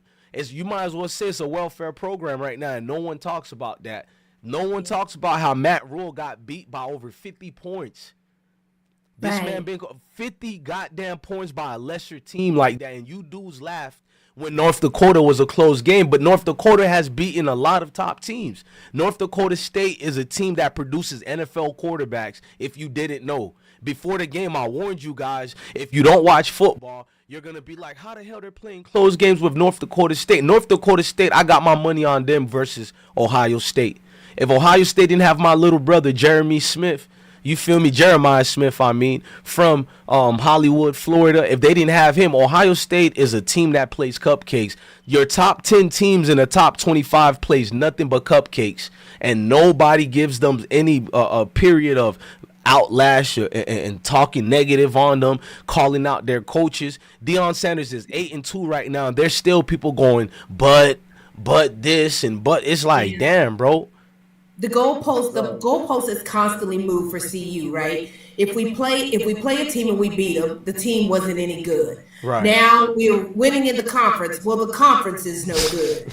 I mean, it's always something, right. And it started back, right? From let's take it all the way back. Oh, they play at HBCU. They can't play in Power 5. They get to Power 5, they kill. Oh, well, they're not. It's just always something as it relates to Colorado, and it's gonna always, the goalpost is gonna always be moved. They're gonna always find a reason. oh, well, this, and oh, well, that. If we played Nebraska again, we would spank Nebraska right now. The first game, it was the second game. We were still trying to find our identity, still trying to figure out who we was as a team. People still forget we were still coming with 40 new players that was building chemistry, trying to get it together. And Everett said, watch this, and they forget the second half, Nebraska didn't put up no points like that. We should have. From the second half of Nebraska game, our defense has been on fire ever since. It has not stopped yet. And we still coming because we activate. Have you noticed, Bless One? We activate new players. You have not heard about no Amari O'Neal all season, and now all of a sudden he player of the week. Where did he come from? Right. Cash Cleveland. Cash Cleveland. Killing. You talk about you don't even know who's next. Like, you never know who's going to get in the game and be like, oh, my gosh, where did this player come from? But, Dr. Amy, doesn't that prove that Prime is the better coach when you can get nothing and make it something? These coaches have 4- and 5-star players, and you're getting blown away by 50 points. We're not going to talk. These coaches have 5-star players, and they're getting blown away by 50 points. Thank you for the donation by Wendell. Says, I'm in 66. I think you mean you're a 66-year-old Army veteran from Chicago. I've been following Coach Prime from the beginning when was prime time, never get. I bet you use the auto thing, but it's cool. Beginning when was prime time, never get off the wagon. I was there before the wagon. Yeah, man, like Coach Prime, people don't know why I go hard for him. I don't care if Coach Prime shouts my channel out or not. The man been talking to me since I was at Lester H. White Boys and Girls Club. It does see, Coach Prime, I hope he knows what he does to the youth. I'm a grown man now with kids, whole family and everything. Have a kid who can make me a grandfather, and I'm not even grandfather age. And I still remember Coach Prime with the nice gold watch, nice gold chain, but yet he was preaching to us. He reminded me of my dad. He was doing a sermon in that situation where he was supposed to lecture us on sports. He was only talking about the Bible and scripture. And I was like, damn, even with the gold and all that, he ain't no stereotypical dude. That dude has a confidence because the men in the scripture wore gold. Or I don't want to get into that debate yet, but Coach Prime left a lasting impact on me. So yeah, bro, I followed him to JSU. I follow him to Colorado. Somebody like that is needed everywhere. How could you stop wars in the streets? I'm from these slums where people are dying for real. You know what it do when dudes and the old heads in your streets, the gangsters or whatever, they make everybody put a timeout, and the ruckus when Coach Prime is coming through. This is in real life. It's like he's treated as a VIP. All parts of Florida, he has touchdown everywhere. So I can imagine what happens when all these players get Coach Prime to themselves. He's just straightforward. It does so. It bring a dog in you for real, man. You don't complain about things in life. So that coach is better suited to coach my boys. If they ever go to the college level, my sons will be playing for Coach Prime. He already did the recruiting pitch. It's right there. Like, I'm going to practice what I preach. My boys already know you're playing for Coach Prime. That's the only coach I can somewhat trust with my eyes closed. Everybody else, they need the money, or Coach Prime don't need your money. He don't need your fame. He has everything. So what do you do for a coach who can't be bought and sold? That's a trusted man right there. That's a solid in character. There's so many people that talks about Coach Prime character. And the funny thing is, here's why I love Coach Prime. One, I love the mission of what he's doing. He wants people that are smart, fast, disciplined, with character. And you don't hear no scandal at CU. You don't hear, no offense to any Georgia fans, but y'all be having scandal. It be stuff going on these teams. They be hiding it. But when it comes to us, when I say it'll be breaking news on every outlet, it doesn't matter. Do you know how stupid they are, Blessed One? You made a headline out of a parking ticket. My goodness, that was wild right there. Oh, Shedeur got a parking ticket in his Lamborghini truck. And that's what, Deion kids are criminals. Hide your kids. The Sanders are loose. Right, a parking ticket. Now he's a criminal because he got a parking ticket. If you pay attention to Shedeur, he has, when I say the level of maturity that happened between last year and this year, you can see his mental is shifting to he is NFL ready. When I say that young man, he's a spokesperson for Tom Brady brand. You think these GMs are not salivating at the mouth and going, damn, I need this little dude over here? Like, I don't listen to the gossipers. There's only been one group of people saying Shedeur is trash, but the NFL scouts, listen, bro, NFL probably does have a lot of racism, but when you see all the GMs are on one accord saying this man is going to be the top 3 pick in the draft, and most of them are saying the number 1 pick, bro, they're not looking at you people who don't know about sports, or you people who hate Sanders for whatever reason, because you will not have a job or make money if you can't win games in the National Football League. In 2024, we don't care if you black, white, or whatever, bro, you got to win games. And when you look at Shedeur, he stands firm in that pocket. He does remind me of a black Tom. I'm not going to even do the race thing. He reminds me of Tom Brady. Forget about black and white. Somebody who has the ability to sit in the pocket, not break down, and escape. He's still, if you look at Shedeur, he's staring downfield nonstop. And now here comes the naysayers. This is the weakness on Shedeur. And I want Maybach Mel to go. I think your thing was on low. But they're saying now that Shedeur stays too long in the pocket and he holds the ball too long. But the other nincompoops who don't look at football says he takes off and runs too quick. First of all, Shedeur's not a dual-threat quarterback. He has never been a running quarterback. He is a pro-style pocket awareness quarterback. Give him that respect that he earned. Well, because he's a Negro Mike. He's this Michael Vick now. You're disrespectful, man. Can I, before you let Maybach go, let me say something about Shedeur. Because I think he just popped off the other gentleman. I don't know if he's still on here. Yeah, Maybach left. You good, Dr. Rucker. Go ahead. Listen, accuracy on point. Toughness, and I'm not just talking physical, mental toughness. His mental fortitude is out of this world. His ability to extend plays is magnificent. Right. He runs when he's supposed to, but his football IQ, his ability to break down what the defense is doing and when they're doing it, it might take him a hot second, and not a very long second. He does, and if you watch the back end videos, he'll tell you, I literally only see you for a second or two, and I have to release the ball within those seconds. Or like, people don't realize, like, we see the game slow. They don't understand how fast it's moving. But that, when I say that boy is skilled, his passes, the pass he threw to Travis Hunter, it dropped perfectly in between. That is unheard of. He is over there coaching on the sideline. He goes, now that we get to watch and see, he is constantly over there looking at that iPad, breaking down that defense to make sure the ability to take accountability. When I say he, like you said, he is ready. He is ready. Smart, fast, disciplined character, accuracy, toughness. Man. What more do you want? I want you to go, Mel, but Queen, you made me remember one thing too. Because you talked about all the qualities of why he's going to be number one. But you know what I look at, Queen? Caleb Williams, he was real good, but Caleb Williams damn near about to cry when he throws an interception. With Shedeur, he's a crybaby. With Shedeur, it's like, so what you call that? It's like he has that look like, so what? Like a nonchalant, I don't care. It's like a Brady, and that's what the scouts look for. They want to know, does interceptions affect you? Do you worry about the boos? That's what let Casey and JoJo fail, and when they were touring. They let the fans and boos get to them. But when you know you them, remember, you Jodeci, this Devontae Swing product over here, like, come on, you them. It's not supposed to get to you. And that's all the NFL is, a pony show to see who's rattled by the crowd. And Shedeur, he's been there. He's his daddy's son. He's been there so long, and that's why you always hear Coach Prime talk about, can they handle the moment? Because not everybody is set for the stage that CU brings. The light, the camera, action. Are you ready? Because some people, they fold under pressure. Real quick.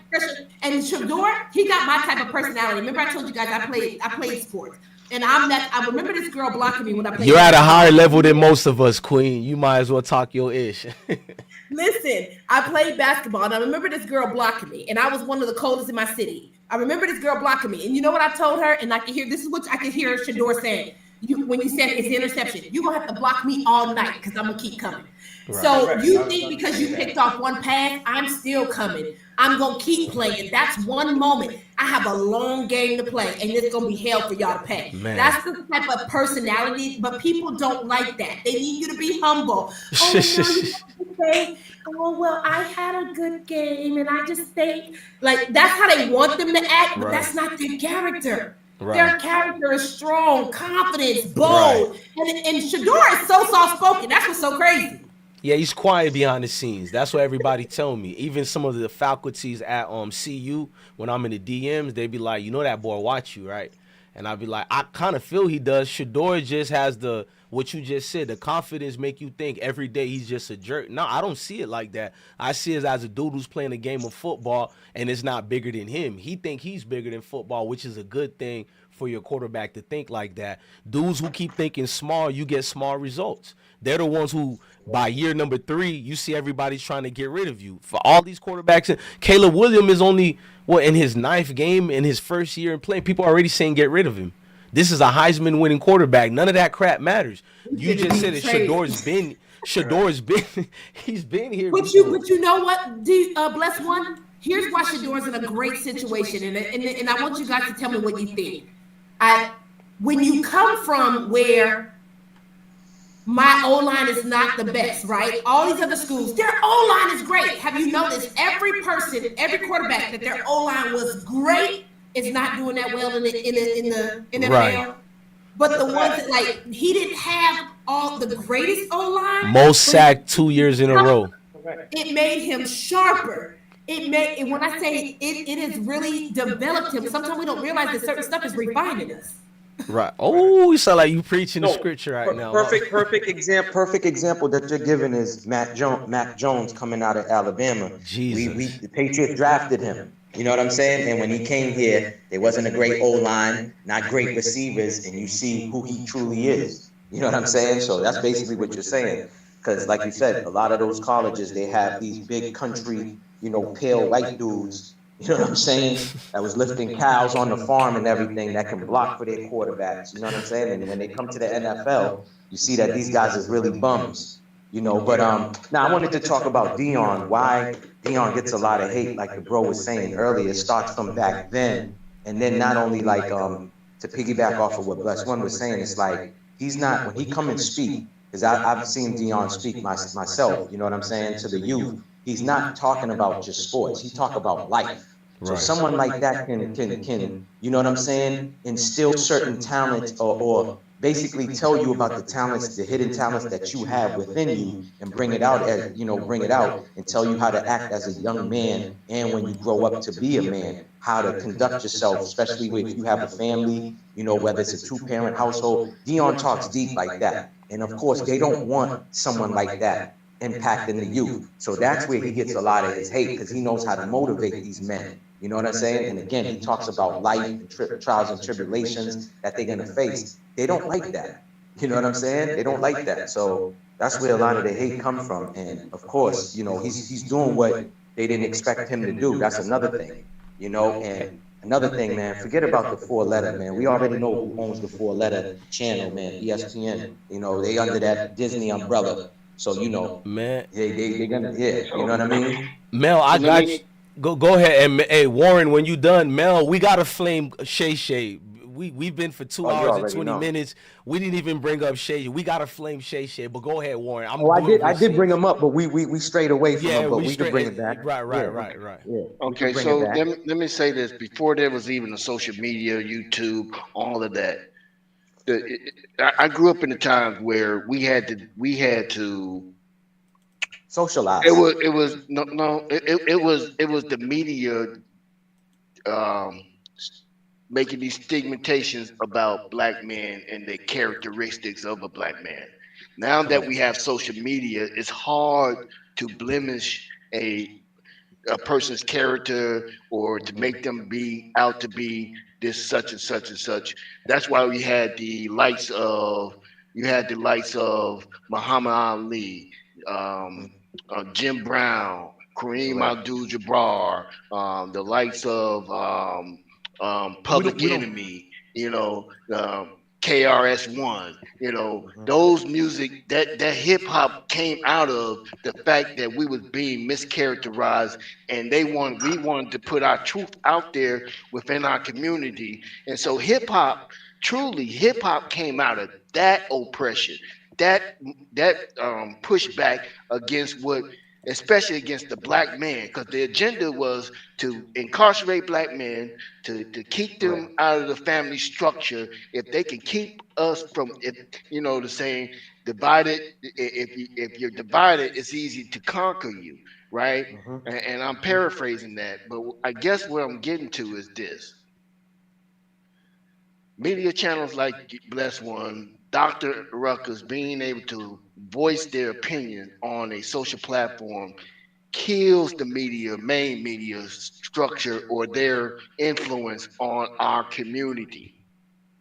So so what happens is when you get a Coach Prime, you got Cass Cleveland, you got Charlie, right?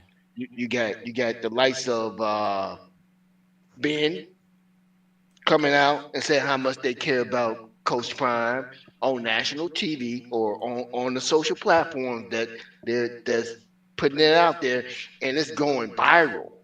Cass Cleveland went viral for the last 2 weeks. Let's just think about it. And he talks about how he loved that man. I mean, Charlie just said that he's like a second father to him. So it's killing all of this narrative around Coach Prime about the negative anyway. It's killing that narrative. And so I appreciate, so this is, we're actually, it's hard to really say. Warren, when I was coming up, I'm gonna shut it down, right? No, I didn't want you to get off. I wanted you to continue. You can say what you're gonna say, but go off this too. So, what about when they say Colorado was gonna finish 11th in the Big 12? Remember that? When they were saying all that. What you think they're gonna say now? Well, they're gonna keep moving the goalposts like Dr. Ruckus, like Dr. Rucker said. We're gonna be. First of all, this is you. Thank you for Bless One, because you really got me back on track, Dr. Ruckus. Around surrounding women, they always moving the goalposts for you to achieve. Correct? They're gonna continue to do that, and especially if you a certain color. And I don't like to make this a racial thing, but it is what it is. They're going to always move the goalpost because of you being a woman, first and foremost. And you're going to have to, and you're going to always be able to achieve that because that's just you. I mean, it's built into you from your family structure and everything else. It's built into Bless One because that's how we was raised. We had to always had to do extra. We couldn't just do 10 times better. We had to do it 10 times better. We had to have the prestige of so you got to understand why Prime is giving the fast discipline with character. I can't name them all, but you know what I'm talking about. I'll name them for you. Smart, fast, discipline with character. Right, and those things are the things that get us through life in itself, because he's not just building football players. He's building men that can stand up with their family. Bigger than football, deeper than football. Keep going. Right. Keep their families together. Keep and if they need to, if they don't make it to football, life after football, whatever, they'll be able to be men with character, fast discipline, with character, and all of that. And it brings that family structure back, because so much for a long period of time, black men and black women have not been able to grasp the concept. We've been so pulled apart that our families, and it's good families out there, don't get me wrong, I'm not saying this for everybody, I'm just saying it's been hard for us to, in the hood, to keep a good family structure together, fight through some ups and downs and go through some woes and raise our kids. And a sense of community too. And a sense of community too. Bro, we're not that young. I'm 48, so I'm 2 years removed from 50. So some of the things you touched about, I know about. Just like Doug Williams being the first black quarterback to win the Super Bowl. I seen that. I was 16. That was what, 1992 when the Redskins won that. So I was 16 years old. So I live in Boston, Massachusetts. So I know about a lot of the racism and stuff like that. We're the first to start a lot of stuff. You know what I'm saying? But yeah, Mel, go in on it, bro, because he's Warren. You're just being respectful, because Warren said I don't want to say it's about race, but we all know it. So go off on that, Mel, because you're from Boston. Nah, bro, you talked about it where you said some of these colleges don't want a black quarterback.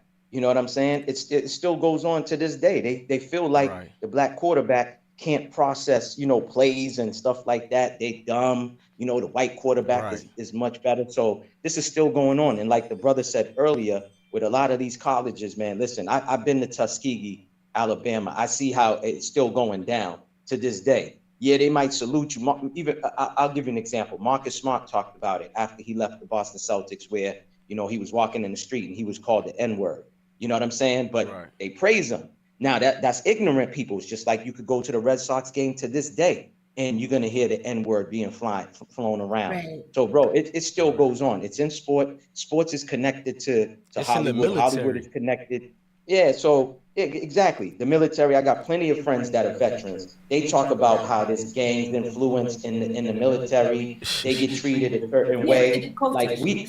Yeah. Exactly. So all it's gonna always go on. You know what I'm saying? But like the brother Warren was saying earlier, it is true. Like, and that's the point I was trying to make with Deion, how he motivates these young men and basically talks about real life journeys that they're gonna have to go through and stuff like that outside of sports. And they don't want a coach like that impacting these young men that way. They're looking at it like, oh, what's so great about him? But they don't understand or overstand, I should say, how these men, like you said, some of these players look up to Deion because they don't have that father figure in the household. And that's where I always said, I've been on platforms where I said, and I'm being honest with y'all too. I told the mother of my children this. I don't call her BM. I call her the mother of my children. So there's a lot. Bless one will tell you there's certain words that he be using. I tell him, take that word out of your vocabulary because the language we speaking is not even ours. Facts. Yeah, me and him, we both Haitian, so we know how to speak Haitian, Creole, and French. But as far as the English language, stop saying certain words because these words are spells. So that's why I'm mindful when I have conversations with others, certain words to use. Make back. I feel you, bro. Okay. Yeah, you know what I'm saying? Yeah, bro, listen, man. I got you. Yeah. So, I could come up here.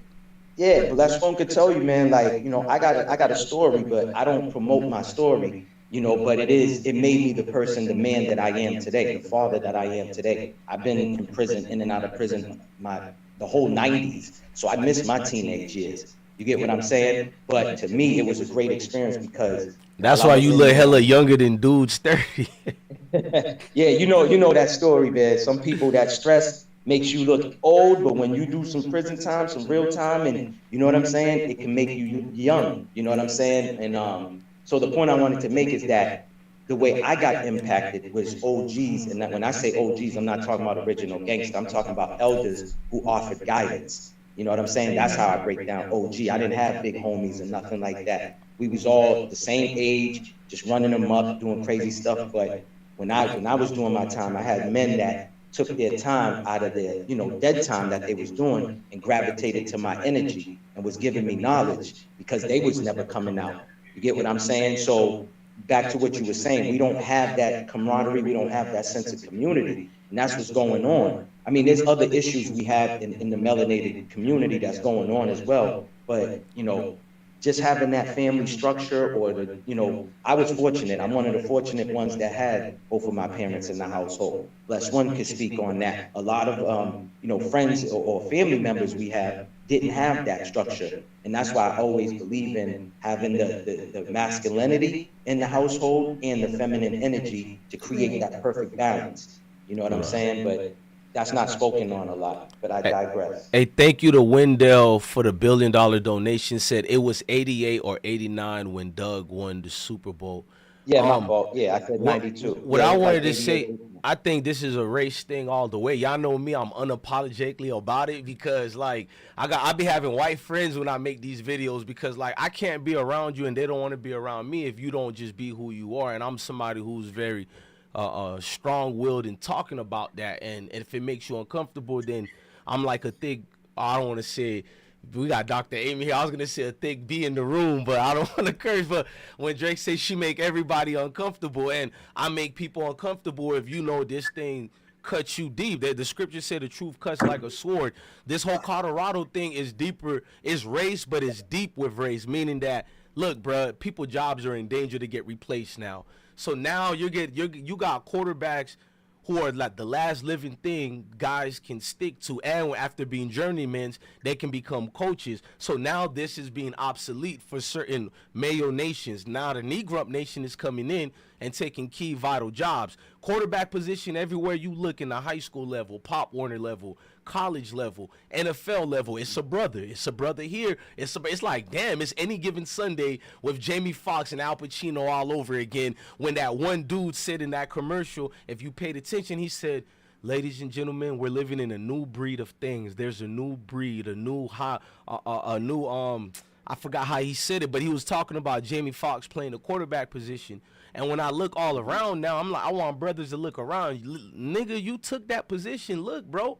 Look around you, bro. Quit being on your knees like you a victim, cuz. Even with everything they put to go against you, saying you don't have a cerebral mindset, you don't have a high level of IQ. See, Justin Fields let it get to him, talking about he only knows how to read the first read. But then when Shedeur doesn't throw it on the first read, he waits till his third or fourth read through progression. Now he holds it too long. But the other argument is we throw it too quick. We're so athletic that we're not smart enough to wait. So, nigga, if the nigga is open, let me stop refraining from that word because I'm mad. If he's open, why I gotta wait and not throw it to him until the other three get open? This is the dumbest argument when it comes to us. So now that's in danger. You can't say that no more. The mindset of you don't have to just use Pat Mahomes as the top echelon. It's a lot of quarterbacks. Lamar Jackson gonna be Mr. 3 times MVP. So the quarterback position is taken now. You have now taken away generational wealth and money on the backs of a group of people. So now all they had was a coaching position. So now you got this dude with a je ne sais quoi. He does it his way. He don't code switch. I'm even guilty of code switching at times because let's just be real, like, I don't want them too afraid of me. They're already afraid of my hair. But Deion does it with a bravado that's needed. He doesn't sugarcoat, and he's only in his second year, and he's dominating like this. So now you dare to have these other brothers dreaming, wait a minute, Coach Prom could do this?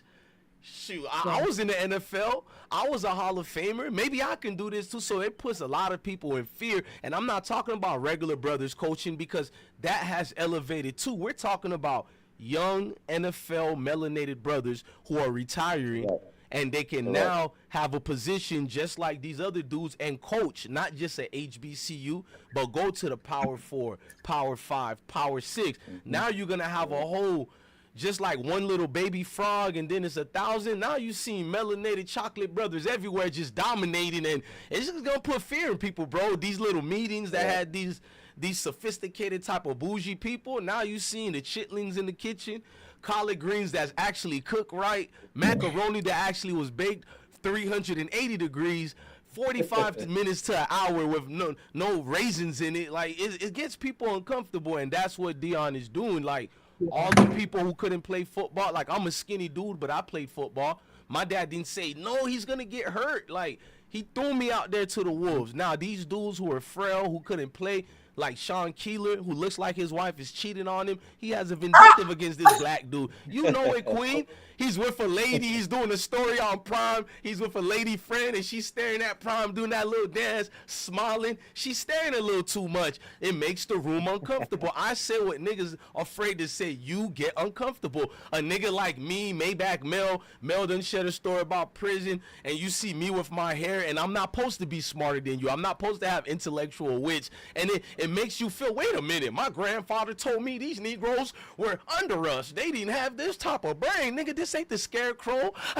Wizard, I want to have a brain. Ain't no Wizard of Oz nigga with a green suit. It's just a melanated brother saying, so you hate me, and I'm going to still play this game with you, cuz. Like, I'm not going to cry about it. So you change the rules for me. I'm going to figure out a way to advance even greater. You can't slow me down is what I'm saying. So Coach Prime Rise is a scariness. It's something that's, it's my bad, bro. I know I'm everywhere, but it's contagious. It's like, we can't allow this to happen. Let me throw this at you right quick. Ask that little white boy who was getting bullied. Ask Peggy. 100 years old who's being celebrated. Ask Peggy about Prime. Ask that little white boy that Prime pulled up and sent something, and his players went to his school because the white boy was getting bullied. Yeah, Oh, getting bullied. Yeah, I remembered that. Okay. What you thought he said, doctor? I was like, wait, what? My bad. Oh, you thought he was using a bet? Nah, I know where he was going with it. I know exactly. Her expressions. I need to do clips on your expression, man. Your facial tones be having me rolling. But go ahead. He said, ask Peggy. Yeah, ask Peggy. Ask Miss Peggy.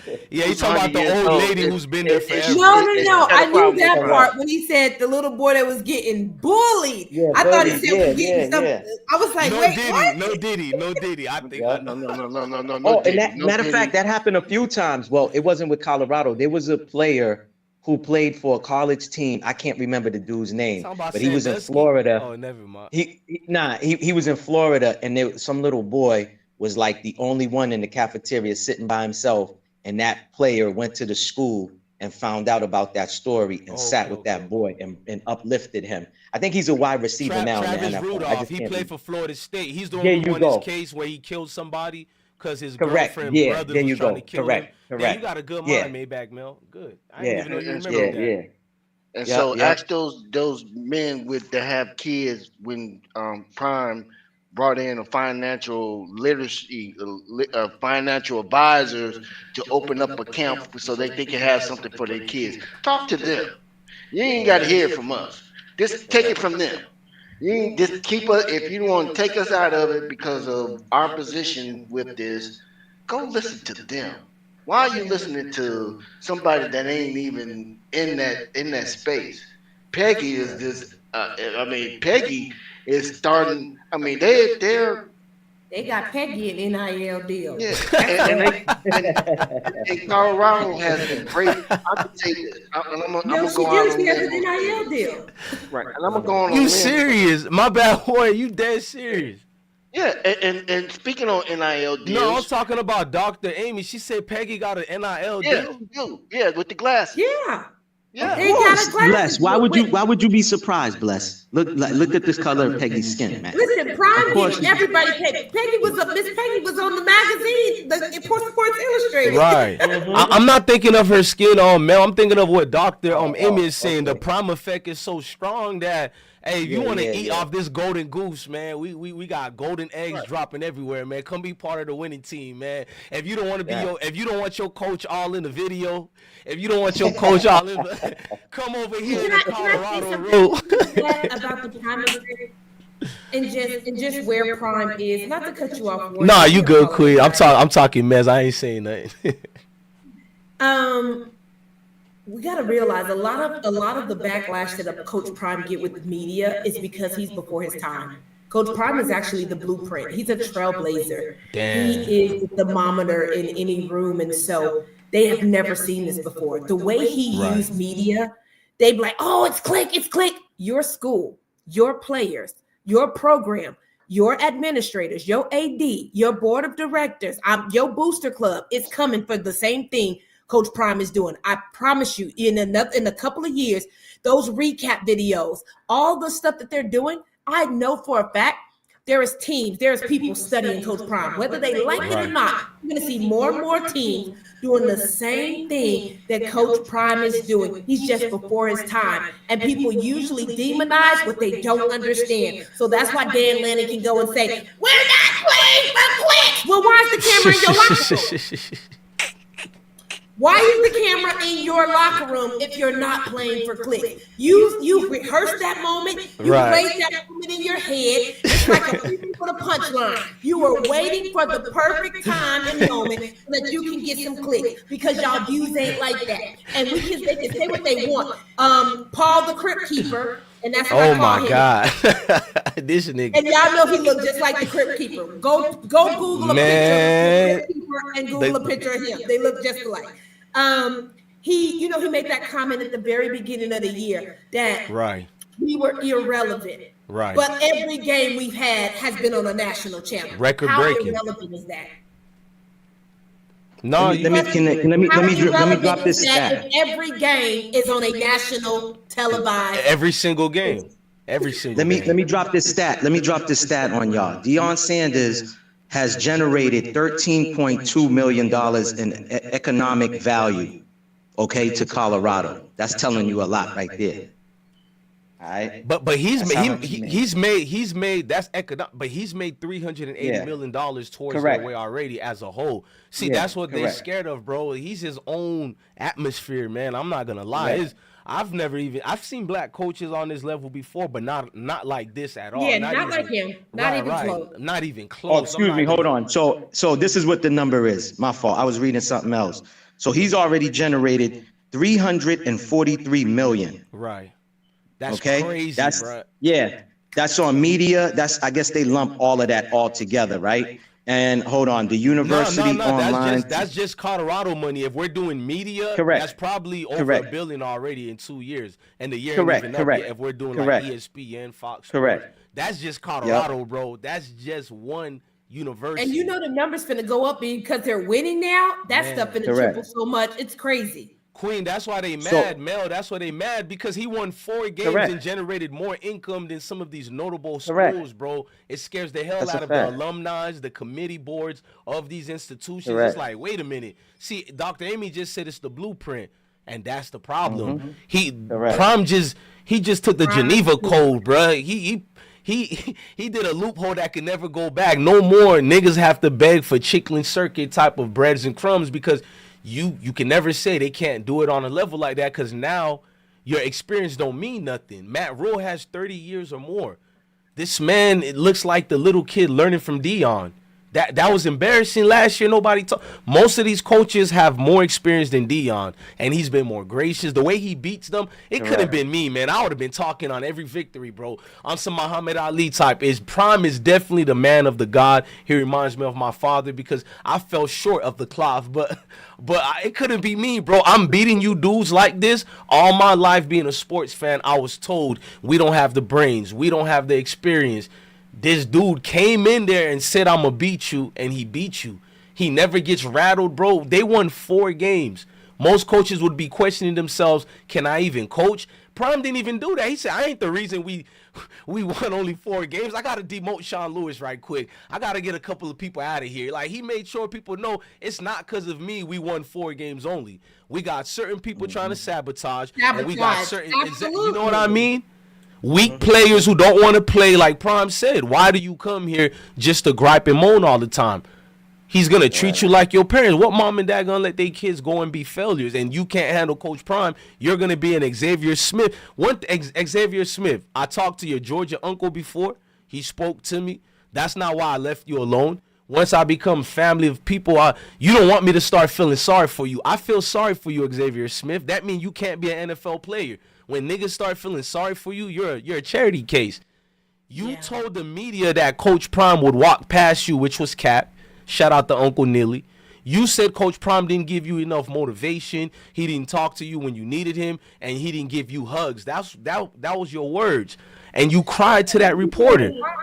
You know, so why, if you can open up to a white man you don't even know that has a camera, you can't talk to your brother who's in a locker room with you? You couldn't say all this to Prime? You dudes are cowards, and nobody will get me to stop calling y'all cowards, including Dylan Edwards. Y'all have a sympathy story to sell because you're already using this excuse. If you don't make it to the NFL, you don't do good. It was Deion Sanders who held you back. I get to see Dylan Edwards. The highlight of their career have to be attached to Colorado names. Go, be great. Yeah, no, bingo, you said it. Say that again for the world. I said, why did the highlight of their career have to be attached to CU? Go be great. Go be great. That's like, what you Dylan said. Edwards could have just went to K-State. You didn't have to attach it to Colorado. Right. You could have just said, I'm here because I'm with my family and I wanted to be with my friend who's the quarterback, Dylan Raiola, whatever his name is. What's the quarterback at K-State? Avery Johnson, the scrub. There you go, Avery. Yeah. There you go. He's trying to be a brother. He cosplaying right now, but I don't want to get into that part. But Shedeur can't get away with what he's doing. The man is signing autographs during the start of the third quarter, bruh. He's signing autographs, and the media was chewing that up like it was a good thing. I seen the announcer saying, and I played it already. I'm not about to go find a video, and they were like, man, this kid is a star, man. Go ahead, young man. Go. But Shedeur was being ridiculed for signing an autograph at the during pre-game warning. That was last year. They ridiculed him, from Jason Whitlock to everybody, Dan Quinn. Yeah. They're gonna always attack Shedeur. Queen, you know who he was signing? Yo, one of the Children Foundation kids who have cancer. He was signing the autograph to. He was not trying to show off. He was signing it to one of the Make-A-Wish kids, and they ridiculed him. This dude, white guy, and that's signing it. Shedeur's personality. I've seen videos, because again, I watched all of the videos, y'all, and so he will spend hours just making sure, like when it would be the events with the kids, he would really be out there. Like, I see him give out tennis shoes. And that's the stuff that they don't say about him, right? He's taken off many game shoes and gave it to kids in the audience. Right. Wristband, everything on his body except the uniform, he giving it to the people. So that means he walking in the locker room with no shoes on. Because I've seen him give away at least 3 pair of shoes this year. Discern is asking you to drop the link. Yeah, okay. I didn't even know it's not there. Say less. The CU is ranked in the top 5 for the most watched team in college football. I would even dare to say top 3. They're on ESPN. They got a contract with ESPN and Fox. Since he was at JSU.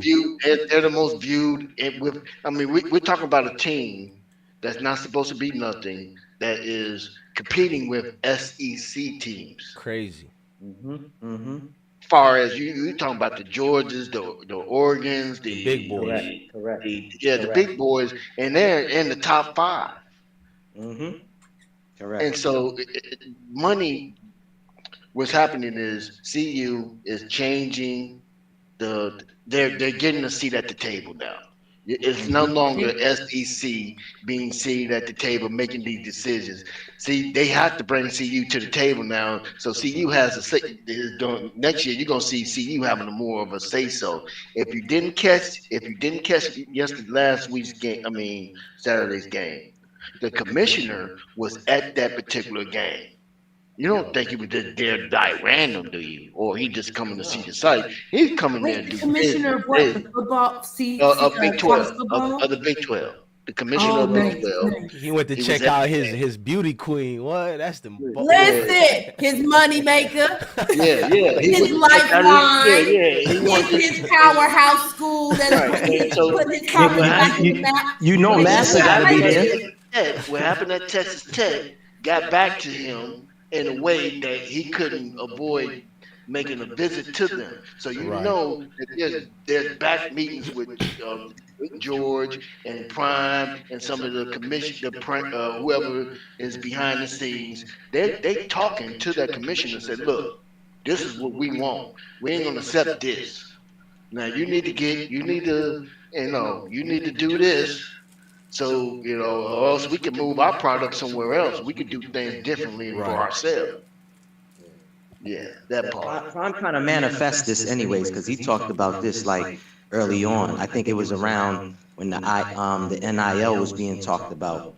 And he was like, yo, he wants the colleges like CU to be up there and be talked about, with the Michigans, the Ohio, the Alabamas and all of that. So he manifests that. And they can't do nothing about it, man. All they could do is just sit back and hate. That's it. That's all they could do is just be mad. Let him be mad. Let him be great. That's it. Let him be great. We have another queen in here who's very informative, like Dr. Amy. We got Discern Goddess. How you doing today, Queen? Good evening. Peace to the room. Peace, everybody. Peace. Salute, Queen. Salute, Miss Stardust. One love. I have a bone to pick with you, Bless One. Oh my God. She got some smoke. I'm about to get exposed, y'all. No, I'm just playing, Queen. Go ahead. Listen, I'm gonna pull my DE card on you. You went live too early. You know we got to put babies to bed, bathe them, feed them, and everything. I'm down here suffering, can't even get in a conversation in peace. Yeah, you guys got to give me, when should we do these, at what time? Because I'm lazy, man. Just like the Queen said, like Maybach Mel be trying to motivate me to go live. I didn't think we had 500 people at one time to talk about Colorado. I'm happy for this.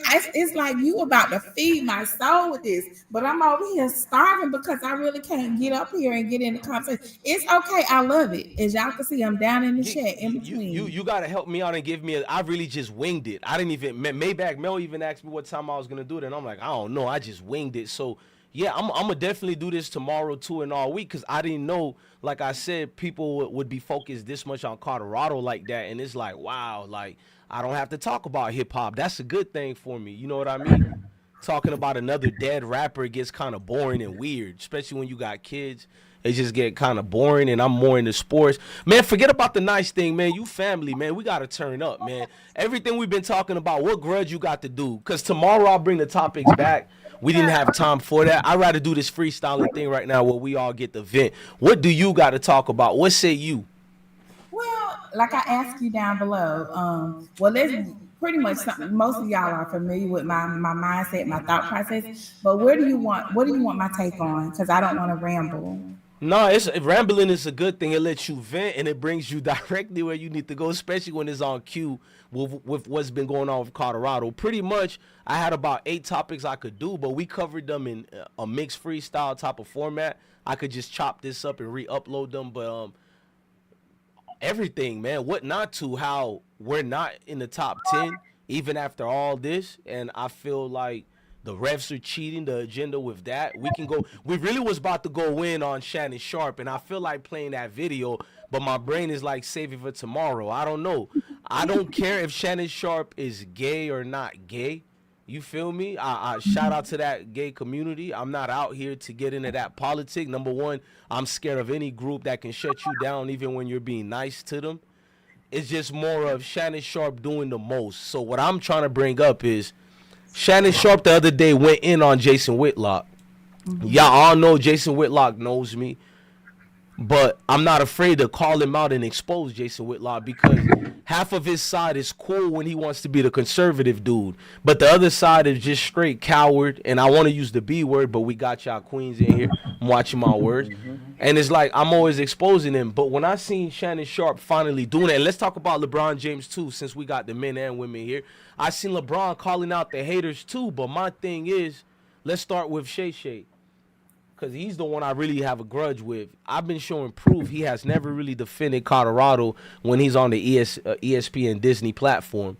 But when he gets up there with Ocho Cinco, it's like they're always cosplaying. Of course, they're a black man. I can't take nobody blackness from them. I can't even take a sellout blackness from them. That's what you are. But it's more of like the way I can literally see the agenda man versus the soul brother trying to be soul. It's like he uses catchphrases, and Stephen A. Smith does the same thing, because they know we're a group of people who love each other to the point that if we can relate to certain words, we're going to get attached to you. And that's how Shannon Sharpe been doing it, because now you're going in on Jason Whitlock, but you're not going in on Jason Whitlock because of Deion Sanders. If that was the case, you would have talked about this a year ago. Or if you're going to get me, bless one, Shannon just joined ESPN. Okay, forget about Undisputed. When he went the first take, Jason Whitlock been going in on Deion Sanders. He's never hit it.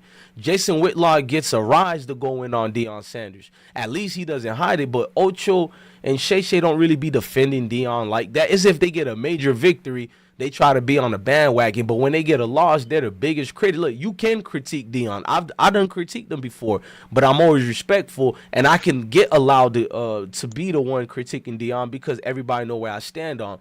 But with Shannon having a platform like that, I've seen misinformation be put out there on ESPN, and he has never stopped his colleagues the way he went at Jason Whitlock. I'm like, why don't you have the same energy on your platform, though? It's easy to go at Jason Whitlock. He's the easiest nigga to go at. I'm just being honest with y'all. So Shannon Sharpe is pretending he's going at Jason Whitlock for Deion Sanders hate, which is a lie. Shannon Sharpe got exposed again by Jason Whitlock because there was a music video playing that's saying Shannon Sharpe wears panties. Jason Whitlock actually likes Shannon Sharpe. Jason Whitlock hates Stephen A. Smith, but he likes Shannon, and he's been saying Shannon Sharpe favors white women more than black women, and you can't be a Dr. Umar type if you love white women. I don't want to get into that politic right now. We can, though. I don't mind, but my thing with Shannon is you're going to be this biggest cheerleader because of the accusations of you being part of, that community. And they brought it out again, so it hit a nerve with Shay, and he used it to go in on Jason Whitlock again. So my only thing is, I don't like Shannon being disingenuous about it, trying to act like he's this big Deion fan when I've been showing countless proof of this man really follows certain guidelines and a curriculum based on Mickey Mouse. But go ahead. Yes, sir. Thank you. First, let me go back. I want to say it's a pleasure to be on the stage with everybody. It's my first time being around Dr. Amy. You are amazing. You are intelligent. And I love other smart, intelligent sisters. So thank you. And maybe this is my first time being in your presence as well. So, and me and Uncle Warren, we are familiar with each other. But what I will say about Shannon Sharpe is you have to follow the money.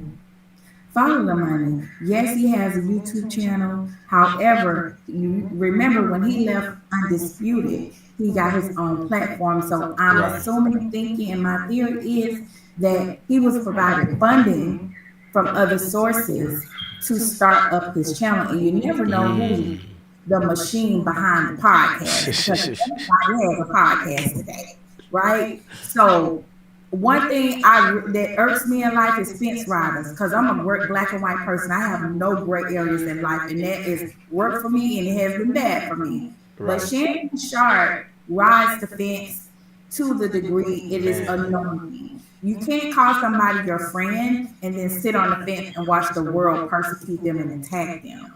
I do believe you can keep going. I don't want y'all to think she's crazy. He attacked Angel Reese for no damn reason. Just to, if you love Caitlin Clark, then go give her props without tearing down a black woman, dude.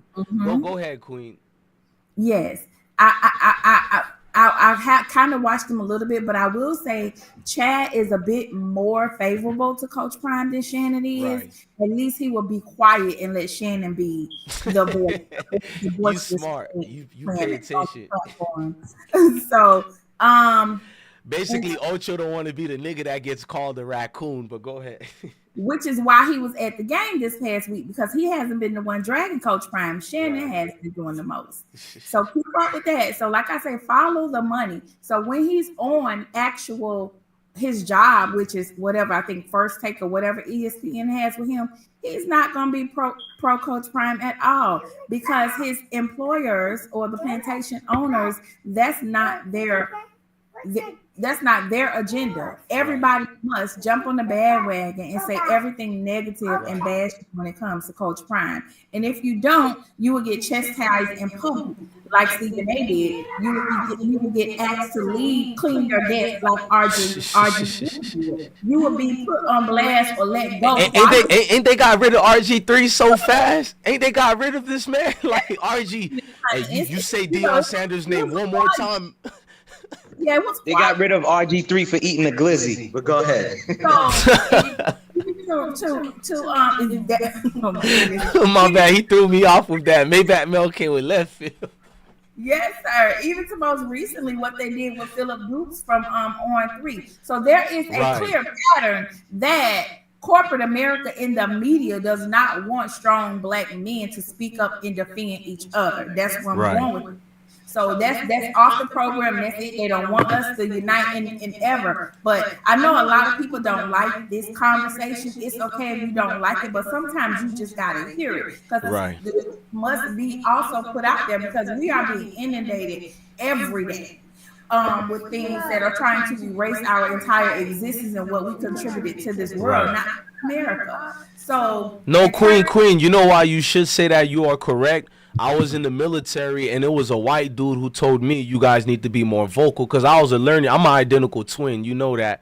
And I knew we were going to be in the military. And even in the military, I'm starting to learn about all these great veterans who should have received a Purple Heart, you know, all these type of awards, or great dudes. You read their story, and I'm like, how come the military doesn't even, you know, we have these classes, but you don't inform soldiers about the ones who look like us. It's like these dudes who didn't even like us, I have to keep studying up on. And I'm like, damn, but look at your board, look at the wall, look at the great things. How come there's no movie on? And it's us. It's like I can't look at other groups and say, why? So you are correct. That's why these platforms, yours, the doctor or anybody else, I should be vocal about what we did, because we're always catering to everybody else, and we don't, you know what I'm saying? We don't big ourselves up enough. But go ahead.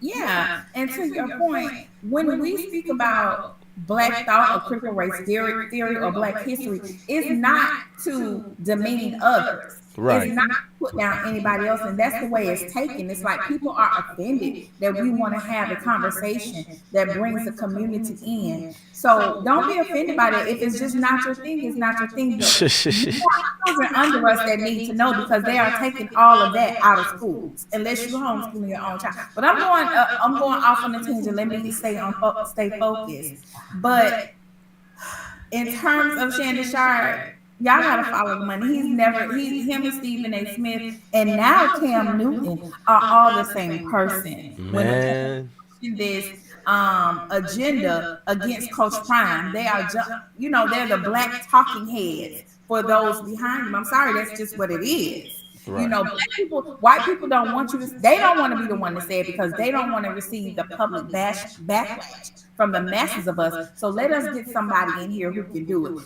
Eventually, you will see them ease Stephen A. Smith out of the way, and you're going to see Cam Newton more.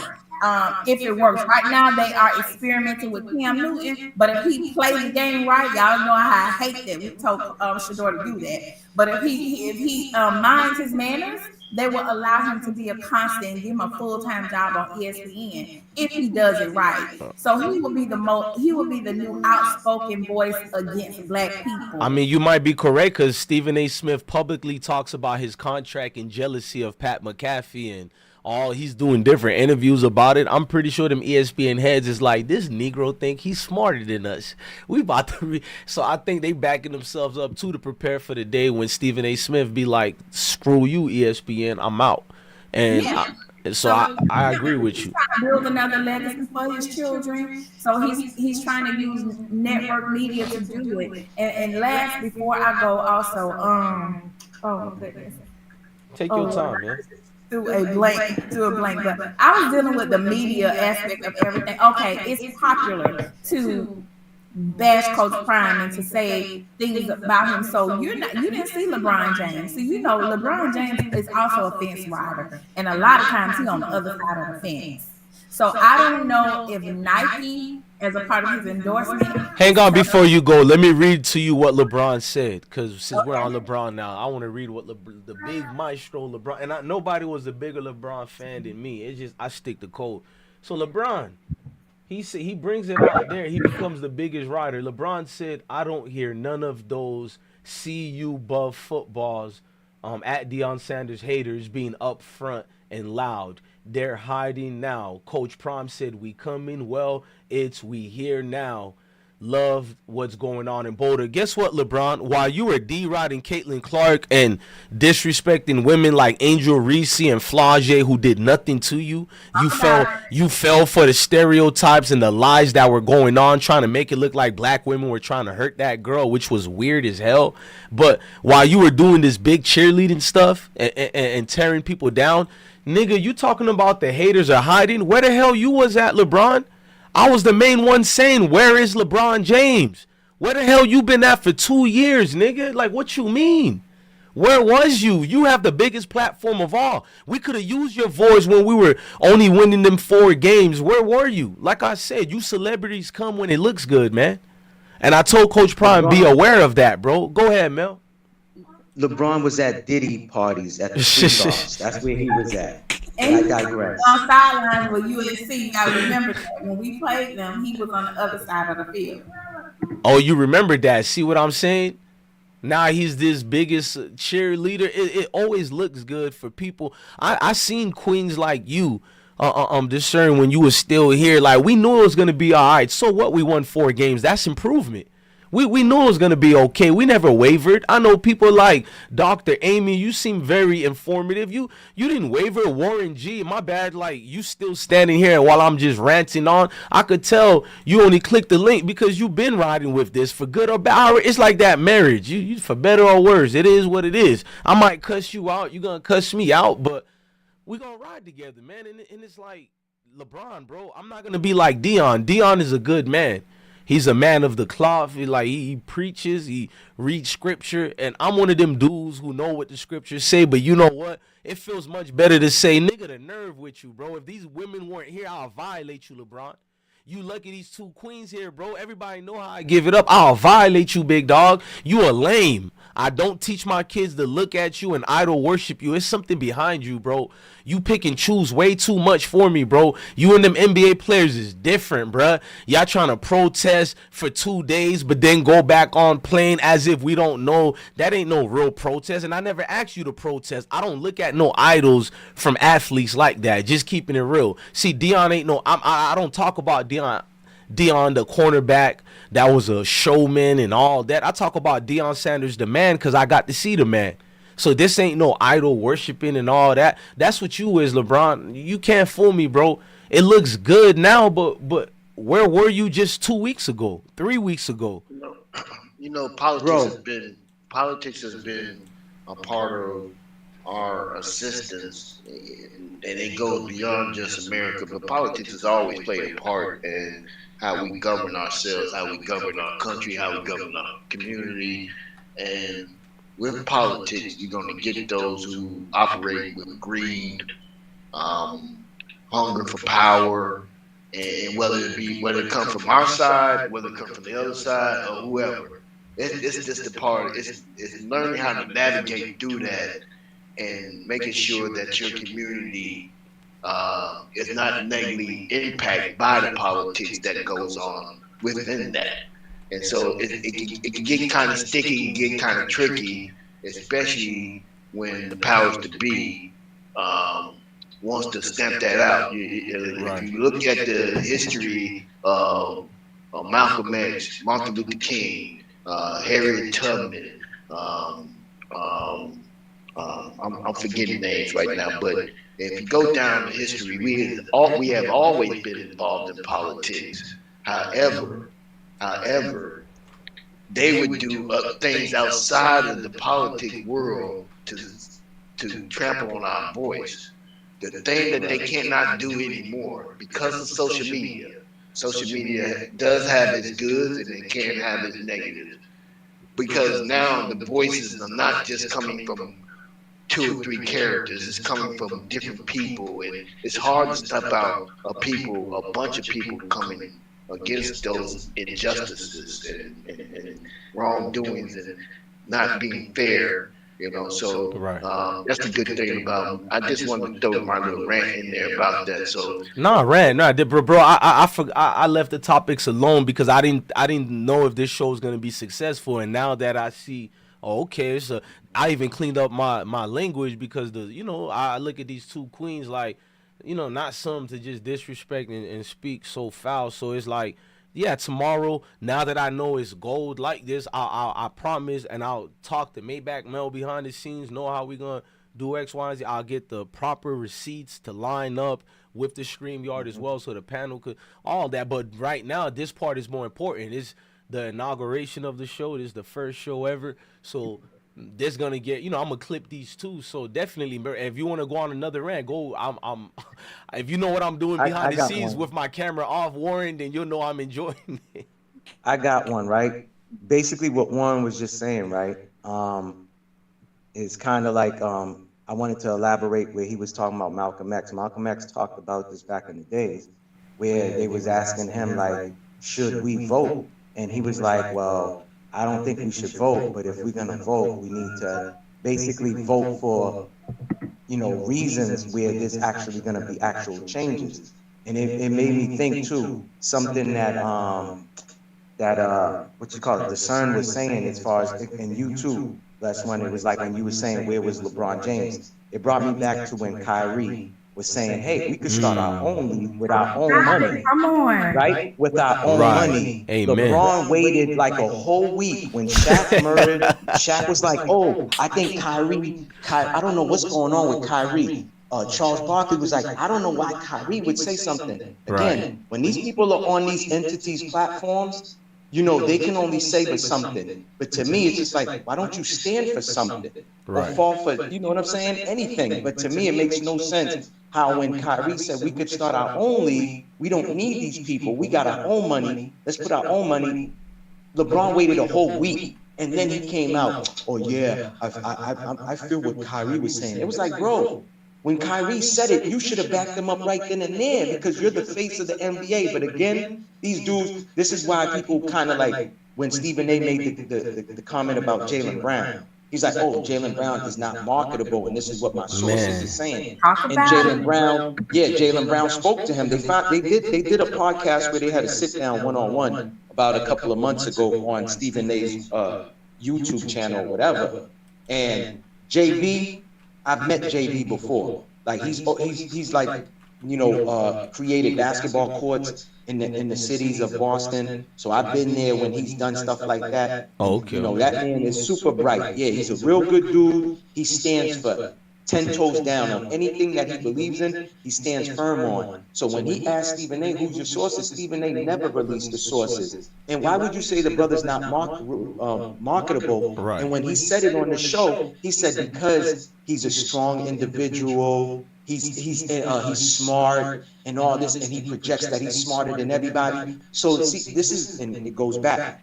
This has been happening since Malcolm X and Martin Luther King, where even Malcolm X said, we'll have a few Negroes that is picked by the white man, and they give them crumbs, right? And basically that person turns into like an agent of chaos, right? That they use to infiltrate. Okay, yeah, we want you to get in part of this organization, and we want you to report back to us what they're doing. So we're always going to have these type of Negroes, is what I told you, that's a great trademark. That's when you came up with that word. That's a T-shirt right there, Negroes. No, but it's the truth, because when we're trying to move forward, they use the people that look just like us, bro, to tear us down, bro. And it's always going to happen. That's why, people say, oh, you don't have faith and this and that. Yeah, I do. But let's be real.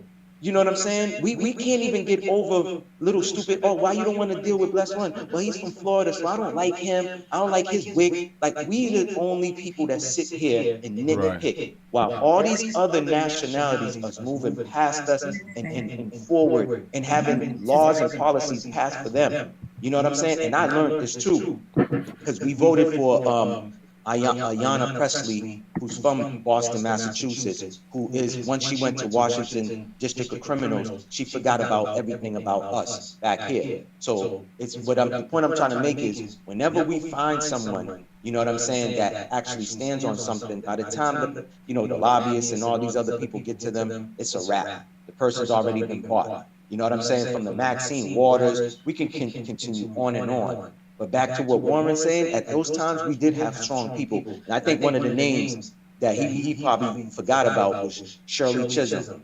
People was fooled by this lady that they said, oh, this is the first melanated lady running for president. No, she's not. The first one was in 72, and that's Shirley Chisholm. You know what I'm saying? And I wasn't even born yet. I was born in 76. 4 years later, I was born. But I digress. Go ahead, bro. So, and let me add to that as well. And this is, I'm finna fall on the sword. So the laws that was created, for welfare, they call it welfare reform. Right. And so what they did was, in order for women to, they used our women. Our women, our queens, to accept welfare, so that they don't depend on their black men. Because now I don't need you. So I can get it from the government, and so the government is subsidizing them with this to take care of the family. And so now, it's just a part of it. I'm not saying it's all of them. Just saying that women now, the what they call, I forget the name that they give the women, the what's the name for it, ladies, if you can help me. Feminist, but I also want to respond. What they call them, modern day women. I'm using that. It's called, they call themselves modern day women. We don't need y'all. It's no use for y'all. So I'm not saying that for all women, so please don't take this personal. It's just that when trying to get back to the family structure, it's hard now because now some of our women are drunk with power and feel like, I don't need you. I'll do this. I can raise my kids by myself. I don't need you. And so that has an effect with our black community as well. And I'm not finna excuse any men, but men, we as men allowed ourselves to be moved out of our home with all the enticement of the world, and we forgot about family. Agree. And so we left the women with stuck to take care of the kids by themselves and this and that, and the other. But there were rules and laws garnished behind that to continue to push them, to keep them from forgiving us, keep them from giving us a chance to bring back the family. And so we stayed out in the Can we streets. respond to some of that? Yes, ma'am. Go ahead. I'll saying that I am a over 25-year government employee in the social service industry. I really want to know. Also, I am blood relative of somebody y'all probably know and many of y'all love, but I will leave that to the side. But I want to know where the narrative began that welfare was created to put the black man out the home. And I'm asking that question. I'm putting it out there. I want to know. I want somebody to cite the reference because as a government employee, someone who works in the system, and many times have a seat at the table based on my title. The only thing that Section 8 or food stamp office asks is that everyone in the home is verified. Okay. If black men were out of the home, that's because they chose not to be included in the paperwork. So in that process, it got misconstrued that black men couldn't be in the home. Women started hiding the fact that they did have a man that was there. But because if he's there and he has a job and his income is included, that will either put them out of access to resources or make the resources very small. My point is this: even today, as someone who's in management in one of our huge social services industry, I tell every sister in front of me and everybody, if there's someone in your home, please verify it, because that's only going to go towards your support. It's not going to take anything. And we see whole intact families. Now the thing is, some men, since we're talking about black men, some men get on the program and don't want to go to work. We encourage them to work. They don't go to work because they don't want their rent to be higher. They don't go to work because they want more food stamps. There's something going on in the mindset of it all. But no, I'm not defending the government. I'm just giving us insight because I am one of the women that's making things happen over there.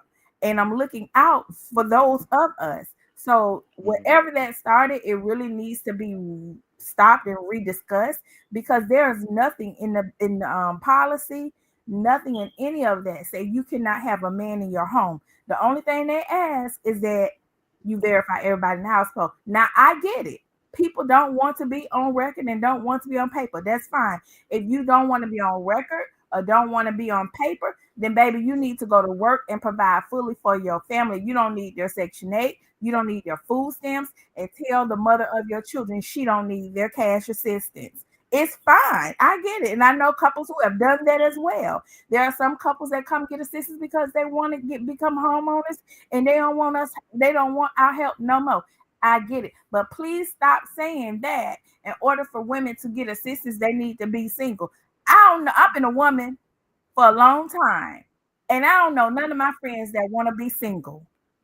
But we do want a productive black man beside us, and it's hard to find. So I'm going to end that on there and go mute. Somebody else can go. Sheesh. I'm just in the back. I'm just in the back.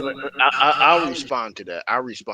So back in This chat is smoking.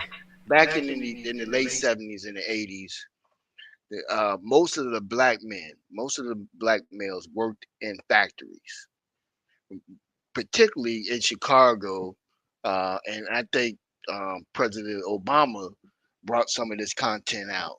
where they was closing down the factories where we was making good money. When they shut that down especially in Chicago, that created a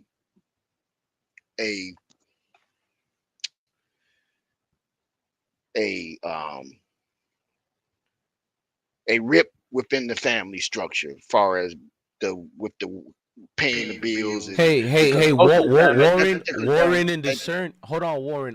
And even Dr. Amy and Maybach Mel. This part of the show is where I'm just falling back and I'm actually being inquisitive, but I'm also just listening to y'all. So don't think I'm ignoring y'all chat. If y'all want to hit, I'm gonna put the links. If y'all want to touch up on this topic with Discern and Warren, we can do that, because as far as the topics of what I was gonna get into, I said tomorrow. Y'all got my word. We'll do this live stream every day. Maybach Mel, help me out. Don't let me go lazy. But this topic seems as much better suited for responses from females and men. That's why I'm sitting back. That's all I wanted people to know. Go ahead. And please, I'm speaking off the top of my head, so some things may be inaccurate, and I can do my research, because I didn't think I was going down this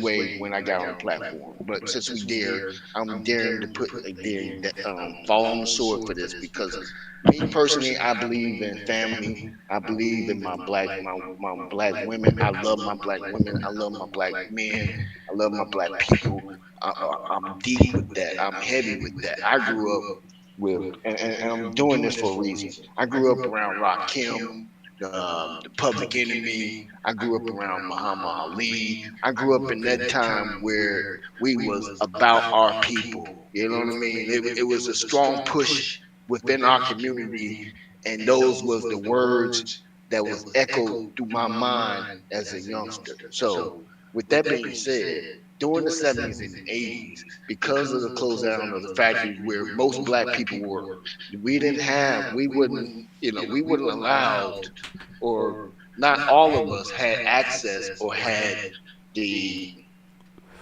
Hold on, Warren G, Dr. Amy, we hit the 3-hour mark.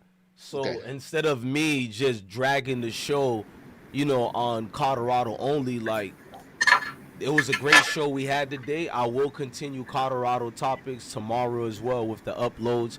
I seen the chat was more talking about this men and women situation here. I'm not suited for this or the good voice for it, so I let Discern and Warren go back and forth. What was the question though? What suited for what? Because I missed it. I'm gonna let both of them tell you. Go ahead, Discern. So, with all due respect to the room, I love all my brothers. Don't get my passionate way that I express myself. Oh, Queen, you can't hurt my feeling. I'm grown. Have y'all don't be like, don't worry about people who let her know what y'all talking about and do y'all grown thing. Go ahead. Okay. Yes. So Uncle Warren made he was stating that back in the day when they instituted welfare, that for black families, the men couldn't be in the home. Now, I am looking at the chat and they say back in the 60s and all those times that was true. I wasn't born. I will tell you. Mr. Window gave a donation. I think he's responding to Warren. He says he gave a $10 donation and said it's more to it than the Warren G. And if you really want to know, I have all the answers for those type of questions, but there's a lot more to it than that. Hey, brother, hit the link, man. Nobody's going to disrespect you up here, but go ahead, Queen. Sorry, interrupt. Yeah, and I could only speak from my scholarship and experience. Like I said, I've been a government employee for over 25 years, and my specific area is social service. I've worked in Department of Health. I've worked in Housing and Urban Development, as well as Department of Children and Family Services. So I move around, so I kind of know some things. But I could say there's never been any family turned down because the sister or the family was married, or we even take boyfriends as long as he's accounted for. And if anything happens, they come back in the office and say, well, he no longer lives there no more. That's on them. But if we find out otherwise, they have to either get off the program because they lied, because mind you, they got to sign paperwork that everything is true, or because for whatever reason they lose their assistance, which we never want to do, because obviously a lot of people suffer from lack of food, lack of housing, and lack of health care. So we just ask that people be identified. That's it. And I will tell you, the black men don't want to be, they don't want to verify, but they will show enough live up in the house up under the roof, and we don't find out until a domestic violence report come on Monday, when I have to run the check for all of our properties and addresses, and such had 911 calls. Listen, y'all, 911 calls at the address due to domestic violence. Mrs. So-and-so is also a resident, but that wasn't reported. That's not on record. So now you have women that put their that put their housing, which a roof over their head for them and their children, for the sake of having a significant other. That's fine, but let it be a healthy relationship.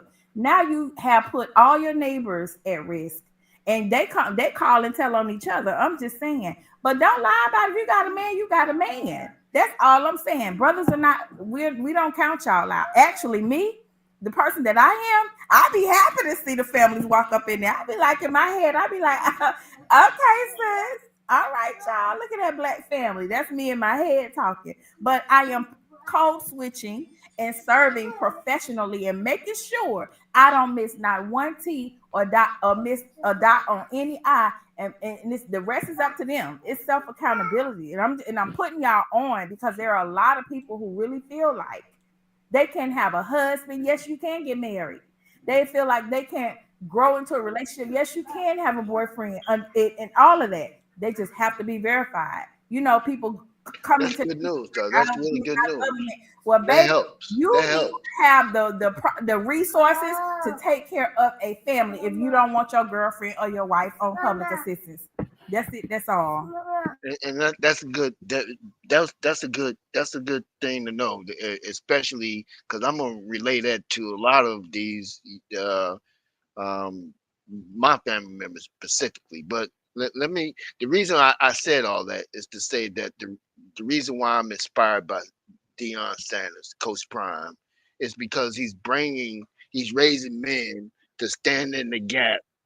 He's raising men to stand in the gap of of getting back to what matters the most, which is family, loving your community, and don't just be absent from your community in hindsight of your success. Keep your community focused, keep your children at the center of your core, fight through the ups and downs, go through the struggles of being married, as much as possible. Raise your kids, so and so we get, that's why I brought that up, because there's a disconnect between the it's a disconnect with our black families, and because I think Dr. Rucker said that, or I think it was Maybach that talked about how all these other nationalities stick together. I mean, I know people that live next to me. They got them. They're Spanish. They got their whole family over there. I mean, grown people. I mean, their whole family. They stay together, stick together, eat together, fellowship together, fight together, all that. I done seen all that right next door. And it's the mama, the grandmama, the daughter, the son, the grandkids, all of them in one house, and they keep their stuff together, regardless of what may be going up and down. So, that's my rant with that. I'm gonna let it go. Let somebody else chop it up. Go ahead, Miss Rucker. You got the mic. I'm muted up. I'm in the background. I ain't here right now. I'm a spectator. Let me mute up right quick. Y'all go ahead. I'm gonna just say this though, right? I'm gonna just say this. Before Miss Rucker go, right? Discern. I heard the same thing that Warren G was saying too, and I'm 48. I heard that before I was born, back in those times, early 1900s. Whenever it was created, as far as Section 8, to get the black man out of the home. Because when you get the black man out of the home, there goes the structure. There's the foundation. And now they can infiltrate and get to the woman. You get what I'm saying? So that I heard the same thing too from elders that are like 80, 70 years old that talk about the same thing. There's other platforms that I've been on, and they said the same thing, and they was elders that said that. You know, that was for them to infiltrate the home and separate, you know, the melanated families. You know what I'm saying? And stuff like that. But I get what you're saying, because I do know some people that are, some women that are on it, and they put the man so the man could stay there and don't get kicked out of the home. Because that was the thing about, oh, if they find out, either the woman loses the Section 8 or the man has to leave the home. But I digress. I want the doctor to, you know, speak up on it. But go ahead.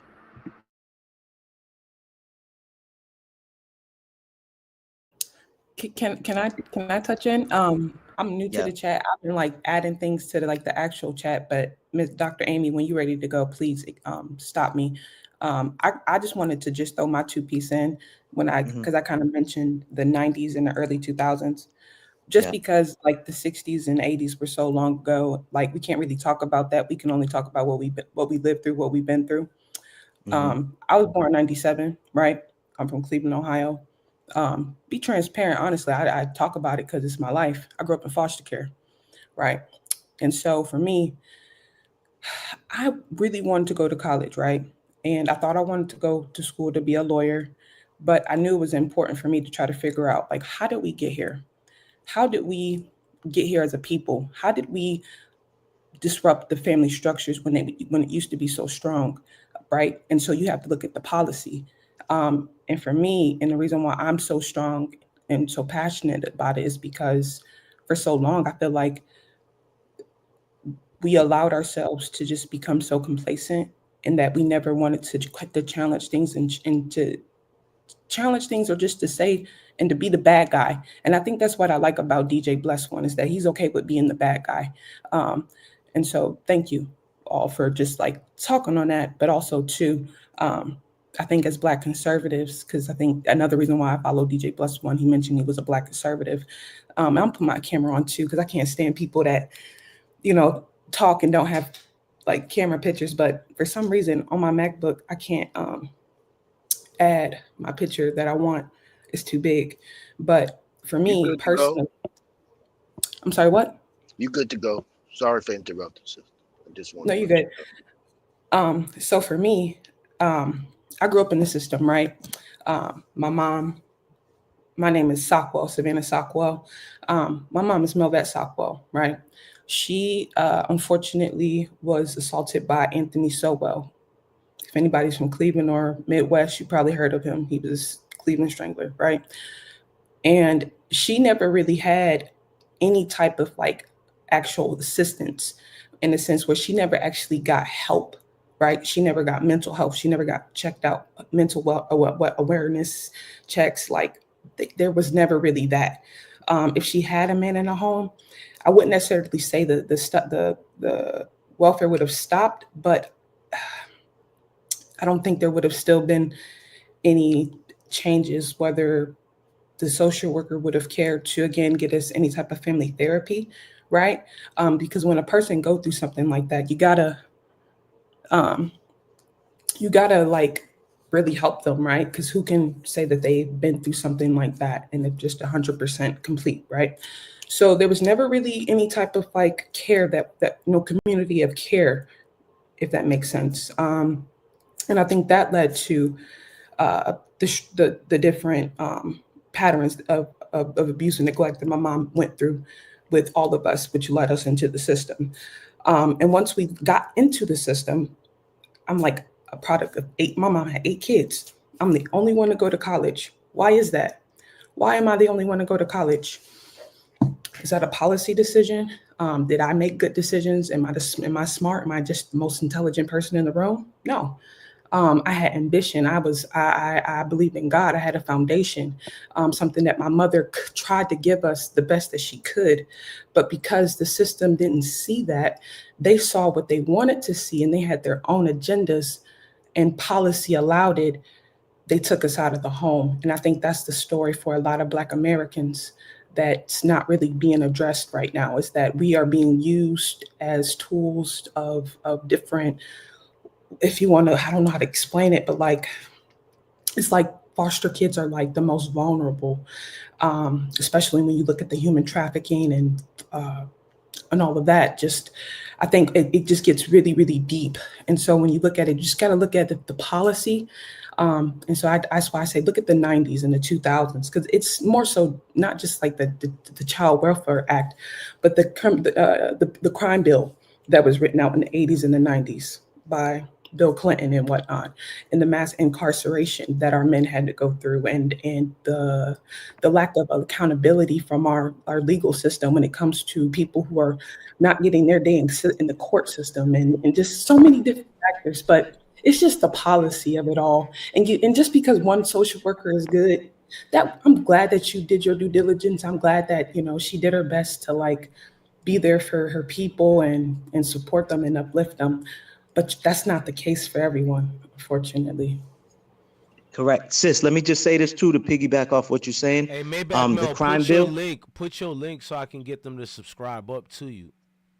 I just wrote in the chat with my other channel. Let me just say this: that stop and frisk crime bill was sponsored and written by Joe Biden, but Clinton signed off on it. So Clinton didn't write it, but Joe Biden did. That's all. I just wanted to correct you on that. But I'm with you with everything else you said. They're in the same. Yeah, for I'm sure. with They're you. in the same party, and Correct, and it's correct, all a correct, boys correct. club, and they Correct. both work together hand in hand. Correct. Good cop, bad cop, and Correct. that was the biggest thing that I was just wanted to point out, that I the just reason why wanna- we are in this mess is that the people that's in office right now controlling things. This all started back in the 80s, 90s. And I just want to say this: that the resilience of the Black community, especially Black women, especially during the time of Jim Crow, at a time where men was being taken away from their families. And I'm going somewhere with this. We was not given the luxury of eating the top choice foods. So people that may not eat pork or anything like that don't understand that the fact that the pork was a way to survive. The things that they call delicacy, like intestines and chitlins, I mean, that was a something that we used to survive. The pig feet, because they wouldn't we couldn't get the fat of the land. We had to get leftovers, and it wasn't like we didn't have the means to go and say, I want this chicken instead of the pork. We had to take whatever the master gave us, and we had to make it into something where our families could survive and thrive off of. And I say that to say this: we are very resilient people, and I guess we started off on the fact that we're gonna always have to do things 10 times better, 10 times more than our counterparts when it comes to striving and thriving. The part that we fail at, including myself, is not thriving and pushing through all the pain and struggle, through all the emotion of being with my woman and being with my family. I failed at that as a man, and I could do better. I know I could have been doing better. And what Prime is showing me, is that I could do better. My standard or my expectation should have been a lot higher instead of allowing myself to say I'm not going to that extent. I'm not gonna go out. I'm not gonna go that extra mile for her because she's not doing it for me. I'm caught in that riff. Like, forget it. I don't wanna be married with you no more. Forget it. Let's just get a divorce. But I'm adding to the perpetuation of division within. And forgive me for my words, not messing up words, but you guys correct me. Of keeping the family divided instead of trying to keep it together, because whether it be because during those times, back in those times, whether the man cheated or not, the woman and the man still stay together. Now, you may not agree with all of the infidelity and all that. I get that, but they still kept their family together.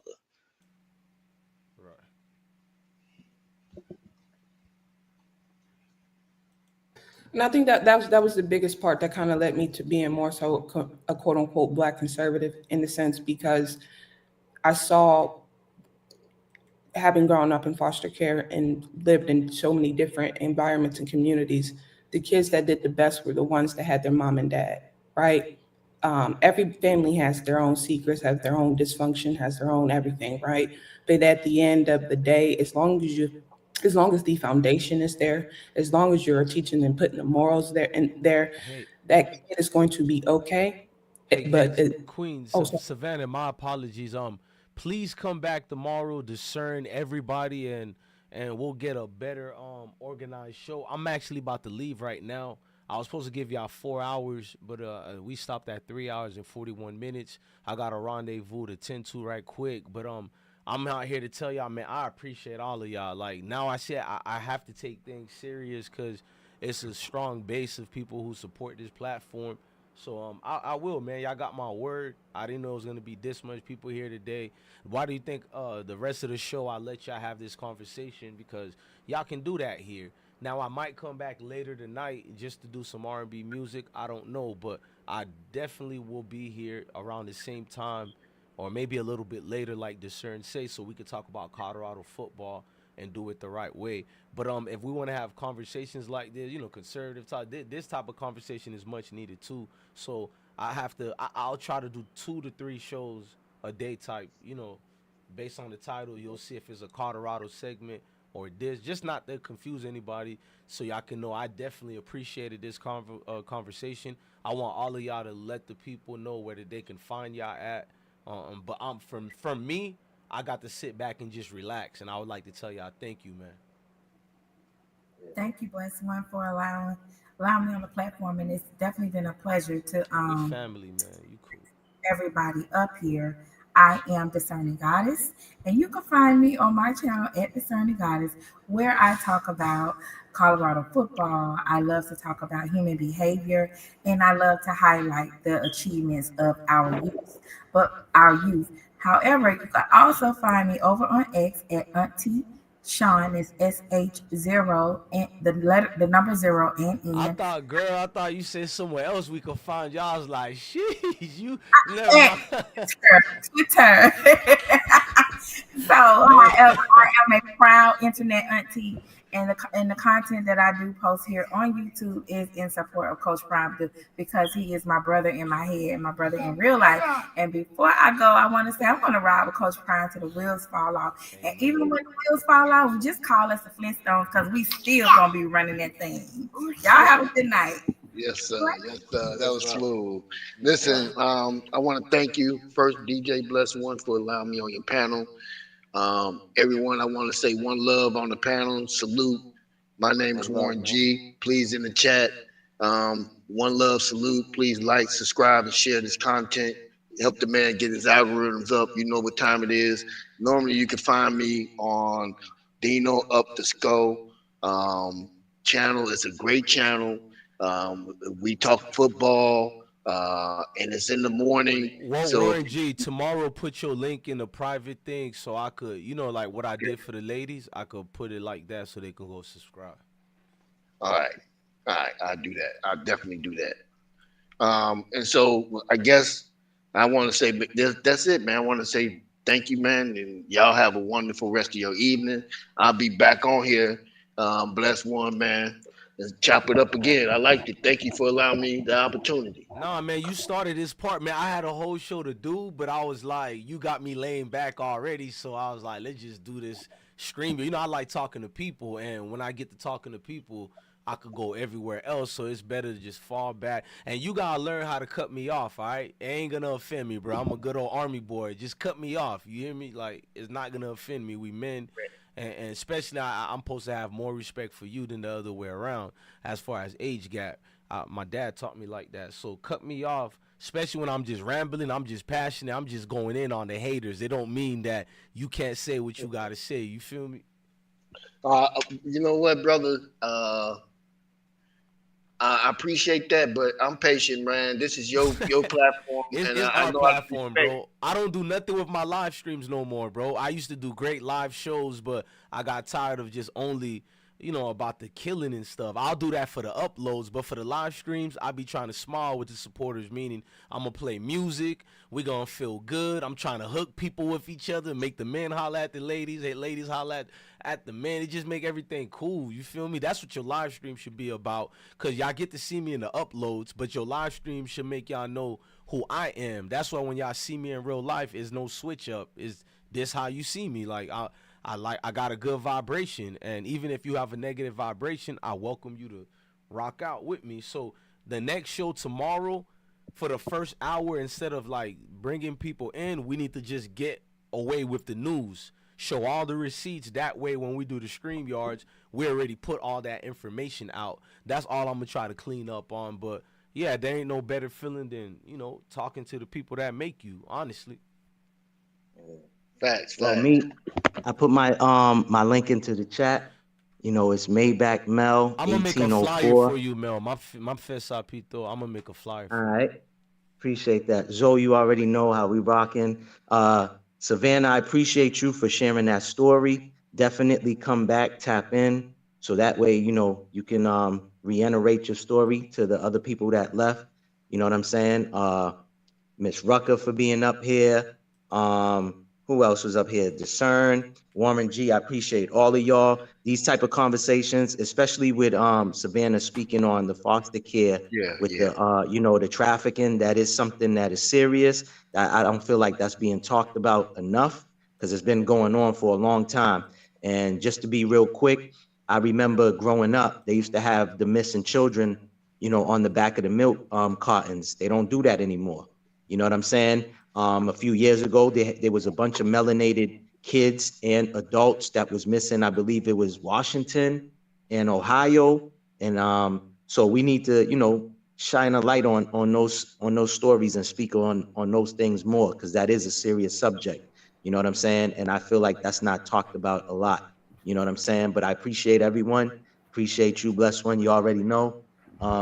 We could chop it up in the back end whenever you got time. I'm gonna call you. After the show, give me only 5 minutes after the show, and I'm gonna call you. Yeah. Whenever you go, Gucci, bro. You already know. But I appreciate y'all.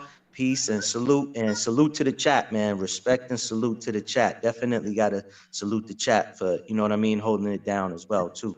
But I appreciate each and one of y'all. Y'all stay blessed. Likewise. Bless One, before we go, I want to say, Miss Savannah, I was going to address you. I would love to talk to you some more. I am also a licensed foster care provider in the state of Florida. These babies you hear back here are my foster babies, okay? They are relatives of mine. And the reason why I became a foster care provider, even though I am a government employee, is because I believe these children were wrongfully removed and the system was used to kidnap them, put them in homes, and allow other people to adopt them. So I was listening to you closely, sis, and I do want to continue to have different conversations with you, and I hope that you're doing well. Yeah, no, I appreciate it. Thank you, everyone, for the kind words. And again, thank you, DJ Bless One, for having this platform. And everyone spoke so well. And it just makes me nice. It just, again, to see that we all can come together and have these discussions and be on code. It's just beautiful to see. Thank you, DJ Bless One. So Savannah, thank you, because you sound like me when I first hopped on this internet stuff. I don't know if you're nervous, but I definitely could see it definitely helps you as well to be on this internet. So it's therapy for me too. I just wanted to let you know, like, to be trapped in your own mind could be a punishment. Sometimes I get trapped in my head type is. So I could hear that you like to have these conversations. It helps out in life in general, man. To me, this is better than therapy. So it's therapeutic to hear all of y'all talk. I just wanted to make you feel more safe and comfortable to be you here. Like, I heard your voice trembling a little bit, and I be trying to tell people I'm not nervous. That's how I talk. So you sound kind of like me when I talk in other people's panels, and I just noticed that. So yeah, man, it's family over here. No, you're spot on. Like I said, everyone spoke so well. And sorry, I'm going to follow you on X. And all I'll talk about is like politics anyway. So every time y'all say Discern is on X, I forgot your boy changed the name, and I'm thinking another X she's on. Never mind. No, you are okay, because listen. I hate the word. I hate it. Like, right. I still call it. I keep thinking of porn. My bad. I'm gonna just say it. The X video. I was like, what? Discern got one. When was this? That's how I feel anytime someone tells me they got an OnlyFans. I'm like,